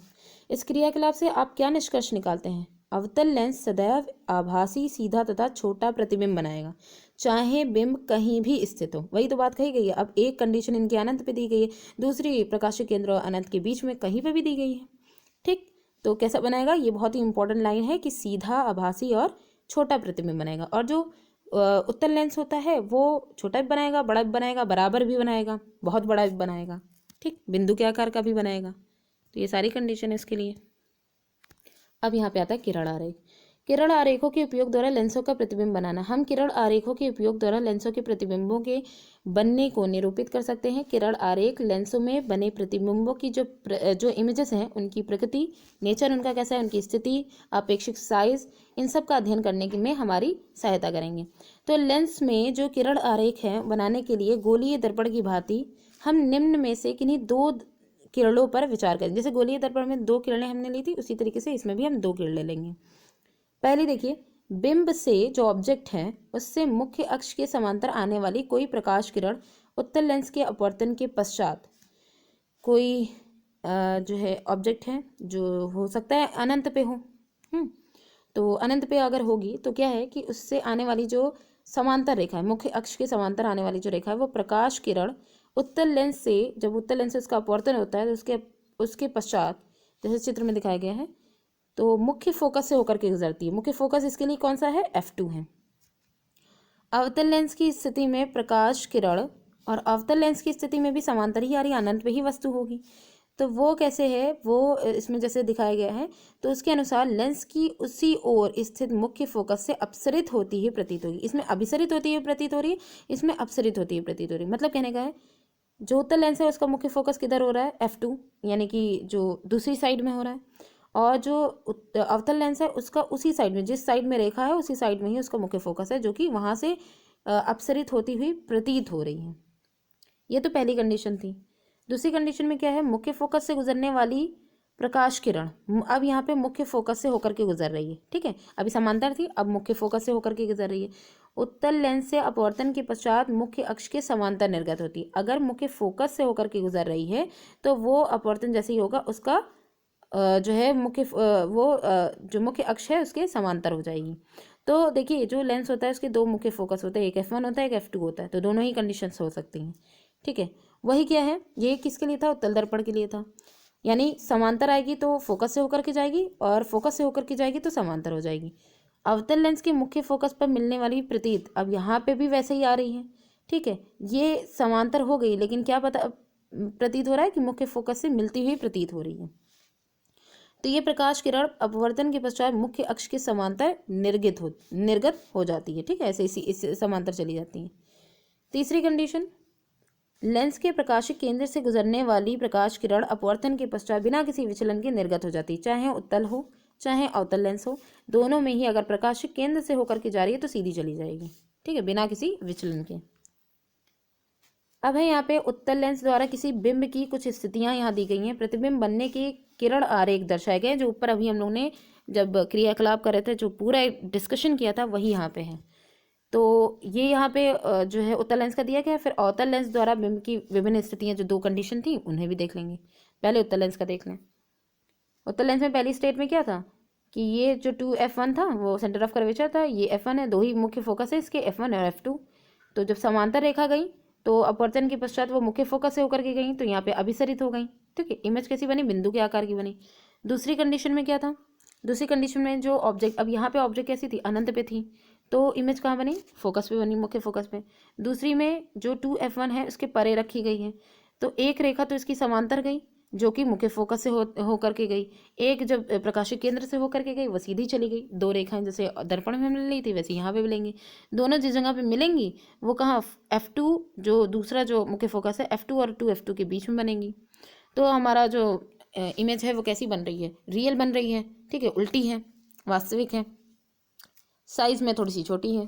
तीसरी कंडीशन देखिए, इसमें क्या है? अब यहाँ पे इमेज जो है वो 2f1, जो वक्रता केंद्र जिसे कह सकते हैं, उस पर रखी हुई है। दो किरणें इस पर भी निकली हैं, ठीक है। 2f1 पर इमेज ऑब्जेक्ट रखी हुई है, तो इमेज कहाँ बन रही है? 2f2 पे बन रही है, सेम साइज की बन रही है। चौथी कंडीशन में क्या है? अब जो इमेज वो ऑब्जेक्ट है वो कहाँ रखी गई? 2f1 और f1 के बीच में है। तो जो इमेज बनाएगी, दो रेखाएं इसमें भी ली गई हैं, तो इमेज जो बनाएगी, ये जो समांतर गई है वो फोकस से होकर के जाएगी, जो प्रकाशिक केंद्र है वो सीधे। तो यहाँ पे इमेज किधर बनी? 2f2 के परे, ठीक है। 2f2 से अब ये परे आगे बढ़ती चली जाएगी इमेजेस। नेक्स्ट जो यहाँ पे कंडीशन है, पांचवी यहाँ पे, तो इसमें क्या है? अब जो ऑब्जेक्ट है उसको f1 पे रखा गया है, दो किरणें से गई, f1 पे जब रखेंगे तो इमेज कहाँ बनेगी? अनंत पर बनेगी सीधा, और काफ़ी बड़ी बनेगी वो भी, लेकिन वास्तविक वो भी होगी। लास्ट वाली जो कंडीशन है उसमें फोकस और प्रकाशिक केंद्र के बीच में जब ऑब्जेक्ट को रखा गया, तब हमने देखा कि जो रेखाएं हैं वो ये हो रहा है इस तरीके से वो आगे बढ़ रही है कि कहीं पे भी नहीं मिलेंगी। तो इसी वजह से हमने उनको पीछे जब बढ़ाया तो हमें इमेज कुछ पीछे उसी जगह जहाँ ऑब्जेक्ट है उसी ही साइड में हमको मिली, ठीक। तो कैसी मिली? बड़ी और आभासी मिली। ये थी उत्तल लेंस की द्वारा जो विभिन्न जो ऑब्जेक्ट की जो स्थितियाँ थी, और प्रतिबिंब का साइज, उनकी स्थिति, उनकी प्रकृति की, वास्तविक है, आभासी कैसा है। और अवतल लेंस है, उनकी दो ही कंडीशन है यहाँ पे। पहली कंडीशन है कि ऑब्जेक्ट अगर अनंत पे रखी हुई है तो उससे आने वाली समांतर रेखाएं अपवर्तन के पश्चात, जब इनका अपवर्तन होगा तो रेखाएं तो इस तरीके से हो जाएंगी, लेकिन पीछे मुख्य फोकस से मिलती हुई प्रतीत होंगी, ठीक है, इससे निकलती हुई प्रतीत हो रही है। पहली कंडीशन ये। दूसरी कंडीशन यहाँ पे ये है, तो यहाँ पे हमने देखा कि इमेज बिंदु के आकार की बन रही है, आभासी है, बिंदु के आकार की बन रही है, बहुत छोटी। दूसरी कंडीशन यहाँ पे हमने देखी कि अब जो ऑब्जेक्ट है वो अनंत और प्रकाशिक केंद्र के बीच में कहीं पे भी, कोई कंडीशन नहीं दी गई है कि f2 पे रखे या f1 पे रखे, कहीं पे भी रखे, कहीं पे भी रख सकते हैं उसे। उसके द्वारा जो इमेज बनेगी वो कैसी बनेगी? छोटी बनेगी, आभासी बनेगी, यहाँ पे आप देख सकते हैं, ठीक। तो छोटी बनेगी और आभासी बनेगी। तो ये हो गया अवतल लेंस द्वारा बने प्रतिबिंब की जो प्रकृति, साइज और स्थिति और साइज। अब गोलीय लेंसों के लिए चिन्ह परिपाटी भी देख लें। लेंसों के लिए हम गोलीय दर्पण जैसी जो चिन्ह परिपाटी थी कि ये लेंस है, इसके लेफ्ट साइड में जितनी भी होंगी वो सारी नेगेटिव ली जाएंगी, और राइट साइड में जितनी भी होंगी वो सब पॉजिटिव ली जाएंगी। ऊपर जो होंगी वो पॉजिटिव होंगी हाइट, नीचे जो होंगी वो नेगेटिव होंगी। यही इसमें भी होगा, ठीक। तो केवल जहाँ दर्पणों में सभी दूरियां उनके ध्रुव से नापी जाती हैं, वहाँ लेंसों में सभी माप उनके प्रकाशिक केंद्र, वही ना, ये वाला जो प्रकाशिक केंद्र होता है इसी से ही सभी जो दूरियां हैं वो मापी जाएंगी लेंस में। परिपाटी के अनुसार उत्तल लेंस की फोकस दूरी धनात्मक होती है। उत्तल लेंस की अगर फोकस दूरी देखा जाए तो वो कैसी होती है? धनात्मक होती है, क्योंकि हम देखते हैं कि जो उत्तल लेंस है उसमें अक्सर करके ऑब्जेक्ट भले इधर ऑफ जो है फोकस होता है, लेकिन ऑब्जेक्ट यहाँ पे रखी है तो सारी इमेजेस फोकस पे ही केंद्रित होती हैं, ठीक है। तो इसलिए फोकस दूरी जो होगी इसकी पॉजिटिव होगी। और जबकि जो अवतल लेंस होता है उसकी फोकस दूरी जो होती है ऋणात्मक होती है, क्योंकि हमने ये देखा है कि हमने यहाँ पे भेजा तो रेस, लेकिन ये जब इधर अपसरित हो गई तो हमें लगा कि इधर ये वाला जो फोकस है इधर से निकलती हुई प्रतीत हो रही है, तो ये नेगेटिव ही तो होगा, ठीक। तो ये दोनों बहुत इंपॉर्टेंट पॉइंट हैं कि उत्तल लेंस की फोकस दूरी धनात्मक होती है और अवतल की ऋणात्मक होती है। अब आपको यू वी तथा एफ बिंब ऊंचाई, जो ऑब्जेक्ट की ऊंचाई है, प्रतिबिंब की ऊंचाई के मान उचित चिन्हों के चयन करने में सावधानी बरतनी होगी, क्योंकि जो हम लोग चिन्ह पर पाटी पढ़ चुके हैं उसी के आधार पर होगा। लेंस सूत्र का आवर्धन फॉर्मूला जो है वो भी आप देख लें, लेंस सूत्र भी देख लें और आवर्धन फॉर्मूला डिफरेंस जो है वो देखेंगे। जिस प्रकार हमने गोलीय दर्पणों के लिए सूत्र ज्ञात किया था उसी प्रकार गोलीय लेंसों के लिए भी सूत्र स्थापित किया गया है। यहाँ पे भी सूत्र जो है वो ऑब्जेक्ट की जो डिस्टेंस है u, प्रतिबिंब की जो दूरी है इमेज की v और फोकस दूरी f के बीच में संबंध प्रदान करता है। ठीक, एक चीज़ यहाँ पे देखिए, दर्पण जो था, दर्पण के लिए जो सूत्र था वो क्या था, 1/v + 1/u, ये ड्राइव करने के बाद आएगा जो कि हम लोग अपर क्लासेस में पढ़ेंगे, ये था। और वही लेंस के लिए क्या है, 1/, ये डिफरेंस है, 1/v - 1/u = 1/f। ठीक है, उपरोक्त लेंस सूत्र व्यापक है, हर एक कंडीशन में ये यूज़ होगा, किसी भी गोलीय लेंस के लिए सभी स्थितियों में मान्य है। लेंसों से संबंधित प्रश्नों को हल करने के लिए ये सूत्र आंकिक जो मान है उसमें ये काफ़ी जो है इसमें हेल्प करेगा, और मेनली इसमें हमें चिन्ह पर ध्यान देना होगा। चिन्ह परिपाटी के आधार पर जो भी वैल्यूज़ रखेंगे उनमें चिन्ह पर जो है ध्यान देना होगा। आवर्धन मैग्निफिकेशन सेम दर्पण की तरह ही होगा, दर्पण की तरह ही होगा। किसी लेंस द्वारा उत्पन्न आवर्धन किसी गोलीय दर्पण द्वारा उत्पन्न जो आवर्धन की भांति है, जो गोलीय दर्पण है उसकी मैग्निफिकेशन की ही तरह है। इसमें ऑब्जेक्ट की ऊंचाई लेंगे, ऑब्जेक्ट की इसमें इमेज की ऊंचाई और ऑब्जेक्ट की ऊंचाई का अनुपात लिया जाएगा। ठीक है, तो जो आवर्धन m है उसको निरूपित आवर्धन को m से निरूपित किया जाएगा, बिंब की ऊंचाई को h से और प्रतिबिंब की ऊंचाई को h डैश से। तो m = प्रतिबिंब की ऊंचाई ऊपर और बिंब की ऊंचाई नीचे, जो दर्पण में लिया गया था। लेंस के द्वारा जो उत्पन्न आवर्धन है वो बिंब की दूरी, ऑब्जेक्ट की जो डिस्टेंस है और इमेज की डिस्टेंस उससे भी संबंधित है, यानी m = h' और v/u भी होता है, वही पुराना वाला फॉर्मूला। अब एक कुछ क्वेश्चन है उनको देख लेते हैं, बस हो जाएगा, तो 1 मिनट। तो यहाँ क्वेश्चन देखिए, किसी अवतल लेंस, कौन सा लेंस है, अवतल लेंस है, उसकी फोकस दूरी कितनी है, 15 सेंटीमीटर है, और बिंब को लेंस से कितनी दूरी पर रखें कि इसके द्वारा, क्योंकि यहाँ पे किसकी ऑब्जेक्ट की डिस्टेंस पूछी जा रही है, इसके द्वारा बिंब का लेंस से 10 सेंटीमीटर दूरी पर जो है प्रतिबिंब बने। ठीक है, लेंस द्वारा उत्पन्न आवर्धन भी ज्ञात कीजिए। यहाँ पे हमें m भी निकालना है और m भी निकालना है और u = भी निकालना है, u भी निकालना है, डिस्टेंस। तो अवतल लेंस द्वारा सदैव ही कैसा बनता है, अवतल लेंस की बात की जा रही है इसलिए सदैव इमेज कैसी बनेगी, आभासी सीधा प्रतिबिंब बनेगा, ऐसा हमारा अवतल लेंस हो जाएगा। 1 मिनट। ठीक है, इस तरह का अवतल लेंस हो जाएगा। अब इसके द्वारा जो इमेजेस बनेंगी, तो यहाँ पे क्या कह रहे हैं, प्रतिबिंब जो दूरी है वो v = -10, इमेज की जो डिस्टेंस है वो दे दी गई है, ऑब्जेक्ट की जो डिस्टेंस है वो हमें पता नहीं है।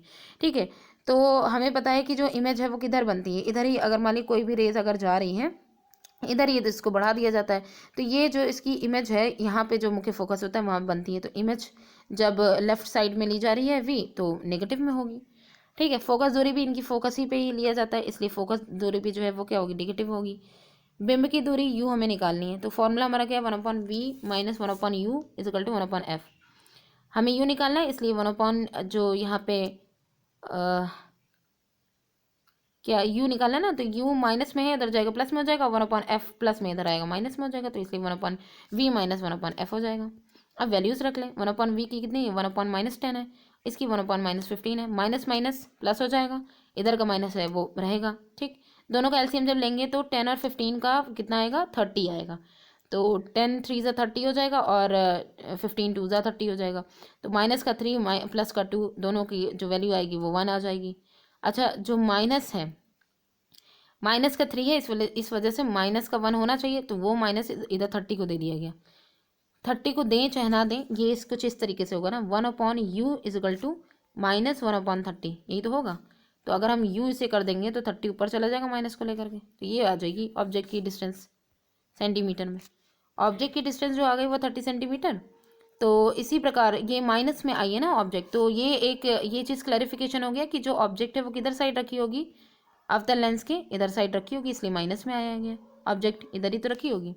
आवर्धन हम निकालेंगे m = v/u, क्योंकि v भी हमें पता चल गया, u भी, दोनों का 10 और 30 रख दिया, माइनस माइनस कैंसिल हो जाएगा, तो 1/3 आ जाएगा। तो इनको जब सॉल्व करेंगे तो 0.33 आ जाएगा, पॉजिटिव में है, यानी कि जो यहाँ पे आवर्धन से ये पता चल रहा है, यहाँ धनात्मक चिन्ह ये दर्शाता है कि प्रतिबिंब जो होगा, क्योंकि अवतल लेंस है इसलिए आवर्धन हमेशा प्रतिबिंब की ही बात करता है, तो इसलिए प्रतिबिंब कैसा होगा, सीधा होगा और आभासी होगा। प्रतिबिंब का साइज बिंब के साइज का 1/3 है, यहाँ पे देखने से पता चल रहा है। ठीक, नेक्स्ट एक और क्वेश्चन देख लीजिए। कोई 2.0 सेंटीमीटर लंबा बिंब है, ऑब्जेक्ट है, जो कि 10 सेंटीमीटर फोकस दूरी के किसी उत्तल लेंस के मुख्य अक्ष, यहाँ किसकी बात हो रही है, उत्तल लेंस के मुख्य अक्ष के लंबवत रखा हुआ है। जो है इसकी साइज दे दी गई है ऑब्जेक्ट की, और 10 सेंटीमीटर फोकस दूरी भी दी गई, मुख्य अक्ष के लंबवत रखा हुआ है। तो यहाँ पे ऑब्जेक्ट यानी बिंब की लेंस से दूरी 15 सेंटीमीटर, उसकी डिस्टेंस भी दे दी गई। अब यहाँ पे मेनली प्रतिबिंब का ही सब कुछ निकालना है, प्रतिबिंब की प्रकृति, स्थिति और साइज ज्ञात करना है, और साथ ही साथ आवर्धन भी ज्ञात करना है। बिंब की ऊंचाई कितनी है, पॉजिटिव है, जाहिर सी बात है, क्योंकि क्या बोल रहा है, लंबवत बोल रहा है ना, तो ऊपर रखा हुआ है, तो ये 2.0 हो जाएगा। फोकस दूरी भी पॉजिटिव होगी, क्योंकि उत्तल लेंस का हमें पता ही है कि जो समांतर रेखाएं जाती हैं वो इधर ही राइट साइड में ही फोकस पे मिलती हैं। ठीक, तो 10 सेंटीमीटर हो जाएगा। बिंब की जो दूरी है वो माइनस, क्योंकि ऑब्जेक्ट तो यहीं पे रखी जाएगी। ठीक, तो -15 में हो जाएगी। अब प्रतिबिंब की ऊंचाई पूछी गई है, दूरी पूछी गई, ऊंचाई पूछी गई, तो फॉर्मूला वही रखें, 1/v - 1/u। तो हमें प्रतिबिंब पूछा गया, इसलिए माइनस में 1/u है, तो उधर जाएगा प्लस में हो जाएगा। तो अब यहाँ पे देखें, तो यहाँ पे क्या क्या चीज़ें हैं, 1/u + 1/f। तो ये ऑब्जेक्ट की दी गई है -15, और f फोकस कितना दिया गया, 10 दिया गया है। सॉल्व कर लेते हैं, तो इनका जब एलसीएम लेंगे 30 आ जाएगा। तो यहाँ पे इस बार जो होगा वो -2 हो जाएगा, यानी 15 2 ज़ा 30 होता है, और जो है 10 3 ज़ा 30 होता है, -2 और +3। तो यहाँ पे इसलिए 1/3 प्लस में हो जाएगा। ठीक है, तो अगर हम यहाँ पे देखें तो v = 1/30 है, प्लस में जो किया आ रहा है, तो v = क्या आ जाएगा, 30 आ जाएगा। तो इससे हमें ये पता चल रहा है कि जो हमारी इमेज है वो वास्तविक है, उत्तल लेंस है, इसलिए धनात्मक चिन्ह दर्शाता है कि प्रतिबिंब लेंस के प्रकाशिक केंद्र के दाईं ओर है। ठीक है, राइट साइड है, 30 सेंटीमीटर दूरी पर है। ये डिस्टेंस बता रहा है ना मेनली। तो प्रतिबिंब वास्तविक तथा उल्टा है, एक तो डिस्टेंस भी बता रहा है, दूसरा वास्तविक और उल्टा ये भी बता रहा है। आवर्धन अब देख लेते हैं, m = h'/, अब क्योंकि हाइट बतानी ना, इस वजह से m हटा देंगे। तो यहाँ पे हाइट देख लेते हैं। अब प्रतिबिंब की ऊंचाई हम देखेंगे, तो वो h' = क्या हो जाएगा, h जो ऑब्जेक्ट की है वो 2.0 है, और प्लस ये v कितना है, 30 है, और जो है u कितना आया था, -15 था। दोनों को जब सॉल्व करेंगे तो 15 2 ज़ा 30 आ जाएगा, 2 यहाँ पे आ गया। अब 2 जो है वो माइनस का ही तो होगा, माइनस प्लस माइनस होता है ना, तो अब 2 का 2 से मल्टीप्लाई करेंगे तो -4 आ जाएगा। मल्टीप्लिकेशन में माइनस तो प्रभावी रहेगा। तो आवर्धन कितना आया कि +30 सेंटीमीटर, ये तो हाइट आ गई। ठीक, अब आवर्धन निकाल लें, तो +30 सेंटीमीटर और -15 तो -2, यानी कि आवर्धन जो है वो -2 आया है। ऊंचाई कितनी आई है, -4 आई है। m तथा h' के ऋणात्मक चिन्ह ये दर्शाते हैं कि उपरोक्त वर्णन के अनुसार प्रतिबिंब कैसा है, उल्टा है और वास्तविक है। ये m और h' बताते हैं। यह मुख्य अक्ष के नीचे बनता है। ठीक है, इस प्रकार एक वास्तविक उल्टा तथा 4.0 सेंटीमीटर लंबा प्रतिबिंब लेंस से दाईं और राइट साइड में 30 सेंटीमीटर दूरी पर बनता है। यह प्रतिबिंब कैसा है, दुगना विवर्धित है। 4 दिया गया ना, इसे m से 4 गुना दिया गया, तो दुगना विवर्धित है। लेंस की क्षमता एक बार देख लेते हैं। तो लेंस की क्षमता में देखिए, आप जानते हैं कि किसी लेंस की प्रकाश किरणों को अभिसरित और अपसरित करने की क्षमता उसकी फोकस दूरी पर निर्भर करती है। यहाँ मेनली अगर हम लेंस की क्षमता यानी पावर की अगर बात करेंगे तो खाली इस बात पे ही निर्भर करेगी कि जो लेंस है वो प्रकाश किरणों को कितनी कितनी आसानी से वो उसको कन्वर्ज कर रहा है, कितनी आसानी से उसको जो है डाइवर्ज कर रहा है। ये किस पर निर्भर करेगा, फोकस दूरी पर निर्भर करेगा। उदाहरण के जैसे कम फोकस दूरी का एक उत्तल लेंस है, वो प्रकाश किरणों को बड़े कोण से मोड़ करके उन्हें प्रकाशिक केंद्र के निकट फोकसित कर देता है। क्या करेंगे कि कम फोकस दूरी कम है, तो वो जो है उत्तल लेंस की फोकस दूरी जो है वो कम है। ठीक है, तो वो जो है पास में ही प्रकाश किरणों को बड़े कोण से मोड़ करके उन्हें प्रकाशिक केंद्र के निकट फोकसित कर देगा। ये प्रकाशिक केंद्र है, उसके एकदम पास में ही फोकसित कर देता है। इसी प्रकार कम फोकस दूरी का एक अवतल लेंस अधिक फोकस दूरी के लेंस की अपेक्षा, अच्छा ये उत्तल लेंस की बात की जा रही है, अवतल लेंस की, तो यहाँ पे देखिएगा कि जो उत्तल लेंस है उसका जस्ट अपोजिट कौन करेगा, अवतल लेंस करेगा। उत्तल लेंस क्या कर रहा है कि उसकी अगर कम फोकस दूरी वाला लेंस है तो वो प्रकाश की किरणों को बड़े कोण से मोड़ करके उन्हें प्रकाशिक केंद्र के निकट फोकसित कर देता है। इसी प्रकार कम फोकस दूरी वाला अगर हम अवतल लेंस लेंगे तो वो अधिक फोकस दूरी के लेंस की अपेक्षा, जैसे अधिक फोकस दूरी वाला लेंस जो काम करेगा उत्तल लेंस में, उसकी अपेक्षा प्रकाश किरण को अधिक अपसरित करता है। ठीक है, ये क्या करेगा, ये पास में ही इसको जो है फोकस कर देगा, और ये जो है जैसे अधिक जो मतलब फोकस दूरी वाला जो लेंस होता है उसकी तरह ये अधिक अपसरित कर देगा, अपोजिट जिस काम रहेगा। यानी किसी लेंस द्वारा प्रकाश किरणों को अभिसरण या अपसरण करने की जो मात्रा डिग्री होती है वो इसी की क्षमता के रूप में व्यक्त किया जाता है। कुल मिलाकर के अगर इसकी जो है लेंस की क्षमता की अगर बात करें तो सिंपल बस इतनी ही बात होती है कि किसी लेंस के द्वारा प्रकाश किरणों को अभिसरित और अपसरित करने की जो मात्रा डिग्री होती है वो उसकी क्षमता के रूप में व्यक्त किया जाता है। इसे किससे निरूपित करते हैं, पी से। और ये क्या होती है, किसी फोकस दूरी की लेंस की जो क्षमता, यानी ये कह सकते हैं कि ये पी जो होती है वो फोकस दूरी के व्युत्क्रमानुपाती होती है। फोकस दूरी अगर जो है कम होगी तो पावर बढ़ेगी, पावर अगर और फोकस दूरी जो है अधिक होगी तो पावर घटेगी। तो यही मेनली इनका जो है रिलेशन है। तो अगर लेंस की क्षमता की बात करें तो खाली हमें ये जो ब्लैक से जो मतलब कि हाईलाइटेड है इस पे ध्यान देना है, दूसरा ये ध्यान देना है फॉर्मूले पे, तीसरा इसका जो मात्रक है डायोप्टर इस पे ध्यान देना है। इसे अक्षर डी द्वारा भी दर्शाया जाता है। यदि एफ को मीटर में व्यक्त करें तो क्षमता को डायोप्टर में व्यक्त करेंगे, यानी अगर फोकस दूरी मीटर में है तो जो क्षमता है यानी पावर है उसको डायोप्टर में, यानी एक डायोप्टर जो होता है वो एक जो है मीटर के बराबर होता है। ठीक है, 1/मीटर-1 इसलिए किया गया है क्योंकि 1 में एफ है। आप नोट कर सकते हैं कि उत्तल लेंस की जो क्षमता है वो, ये बहुत ही इंपॉर्टेंट लाइन है कि जो उत्तल लेंस है उसकी क्षमता कैसी होती है, धनात्मक, और अवतल लेंस की क्षमता कैसी होती है, ऋणात्मक होती है। ठीक, आगे एक और चीज़ देख लीजिए, चश्मा बनाने वाले जब संशोधी लेंस निर्धारित करते हैं, क्योंकि चश्मा जब बना रहे होते हैं तो एक संशोधन करते हैं ना कि हमें किससे जो है दिखाई दे रहा हो, तो उनकी क्षमता का उल्लेख करते हैं, क्षमता का उल्लेख करते हैं। मान लीजिए कि निर्धारित लेंस की क्षमता कितनी है, 2 जो भी निर्धारण किया गया है क्षमता का वो 2.0 डायोप्टर है। इसका अर्थ यह है कि निर्धारित लेंस उत्तल है और उसकी फोकस दूरी कितनी है, 0.50 मीटर है। देखिए इससे कैसे पता चल जाएगा, पहली बात तो पॉजिटिव दिया गया है। अभी हम लोग ने ऊपर क्या बात की थी कि अगर क्षमता जो है उत्तल लेंस है तो उसकी कैसी होगी, धनात्मक होगी, अवतल की ऋणात्मक होगी। ठीक है, तो क्या यहाँ बात की गई कि लेंस की अगर क्षमता 2.0 पॉजिटिव में है तो उत्तल लेंस होगा, लेंस कैसा होगा, उत्तल लेंस होगा। और इसकी फोकस दूरी तो इसको जो है P = 1/f से निकाल लेंगे, जाहिर है इसकी आधी होगी। अगर ये P जो है वो 5 है तो इसकी जो है मतलब 2 है तो इसको जो है मतलब सॉल्व करके हम 0.5 इसका निकाल लेंगे। इसी प्रकार अगर -2.5 डायोप्टर क्षमता वाला लेंस दिया गया है तो उसकी फोकस दूरी 0.40 मीटर होगी, लेंस कैसा होगा, अवतल होगा।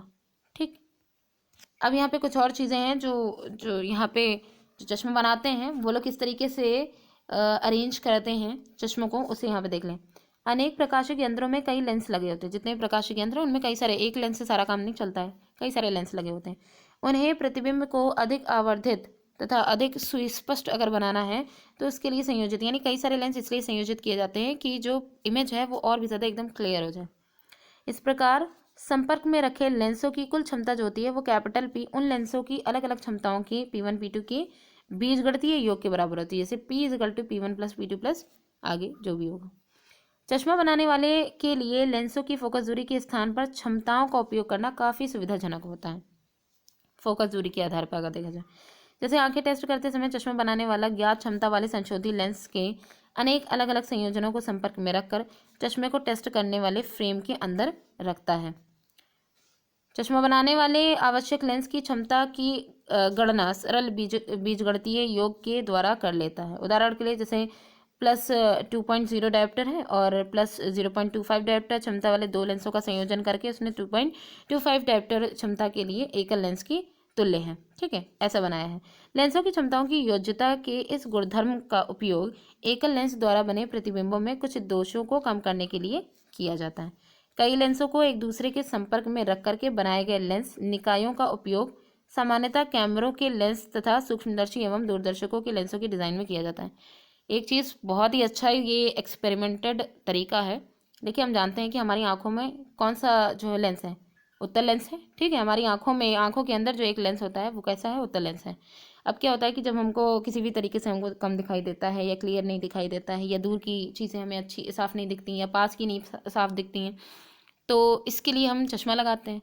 चश्मा हम जब टेस्ट कराने जाते हैं, आप लोग ने भी कभी ना कभी टेस्ट कराया होगा, तो हम देखते हैं कि वो जो चश्मे का जो फ्रेम होता है उसमें पहले एक बार उसको रखता है, ठीक है, एक लेंस जो है उसको रखता है, उसके बाद जितनी भी क्षमता वाला वो लेंस होगा उसको रखता है, फिर उससे पूछता है कि देखिए आपको इमेज जो है वो क्लियर दिख रही है कि नहीं, नहीं दिखती है, फिर उसको तो रखा ही रहता है, उसके ऊपर एक और रख देता है, क्योंकि एक तो हमारी ऑलरेडी आंखों में लेंस है, उसके बाद एक और हमने लेंस रखा, फिर भी अगर हमारी इमेज क्लियर नहीं हो रही, फिर एक और रखा ताकि ज़्यादा ना हो जाए, इसलिए थोड़ा थोड़ा रख करके बराबर एवरेज में करना है। तो एवरेज में करते करते उसको थोड़ा सा घुमाते भी हैं। तो इस प्रकार जब बाहर वाला जो चश्मा होता है उसमें जब एक दो दो ही मोस्टली रखते हैं, ठीक है, तो दोनों को रख करके क्या देखा जाता है, जिनकी ज़्यादा आंखें खराब होती हैं उनके दो दो तीन रखा जाता है, तभी तो चश्मे का फ्रेम काफ़ी मोटा होता है। तो क्या होता है कि जो है दो दो जो है रख करके उनको मतलब बैलेंस करके ये चीज़ देख ली जाती है आपकी इमेज क्लियर हो रही है कि नहीं। जैसे ही इमेज क्लियर होती है तो जो दो अलग अलग किसी हो सकता है पहले वाले की ज़्यादा पावर हो, क्षमता हो, और दूसरे वाले की जो है कम हो, तो इस आधार पे क्या किया जाएगा, फिर जब वो फ्रेम बनाएगा तो दोनों को मर्ज कर देगा। तो वही बात यहाँ पे की गई थी, पहले वाले का मान लो 2.0 है और दूसरे का 0.25 है, दोनों को जब जोड़ देंगे तो जो हमारा मेन चश्मा बन करके तैयार होगा उसमें जो लेंस लगा होगा वो 2.25 डायोप्टर को लगा होगा। तो इस तरीके से ये जो है वहाँ के जो मतलब कि जो चश्मा बनाने वाले जो होते हैं वो खाली क्षमता जो होती है लेंस की उसी पर ही ध्यान देते हैं, उसी का ही कैलकुलेशन करते हैं। तो अब जैसे कैमरा वगैरह है, कैमरा है, सूक्ष्मदर्शी है या दूरदर्शक है, उनके लेंसों की डिज़ाइन के लिए ऐसे ही रख करके अलग अलग जो कई लेंसों को एक दूसरे के संपर्क में रख करके निकाय पूरे तैयार किए जाते हैं। तो इस प्रकार आज का चैप्टर भी काफ़ी लेंदी हो गया क्योंकि ये 2 पोर्शन इसी वजह से हमने किया था। तो वीडियो कैसी लगी कमेंट करके ज़रूर बताइएगा, उम्मीद है आप लोग को समझ में आया होगा। Thanks for watching.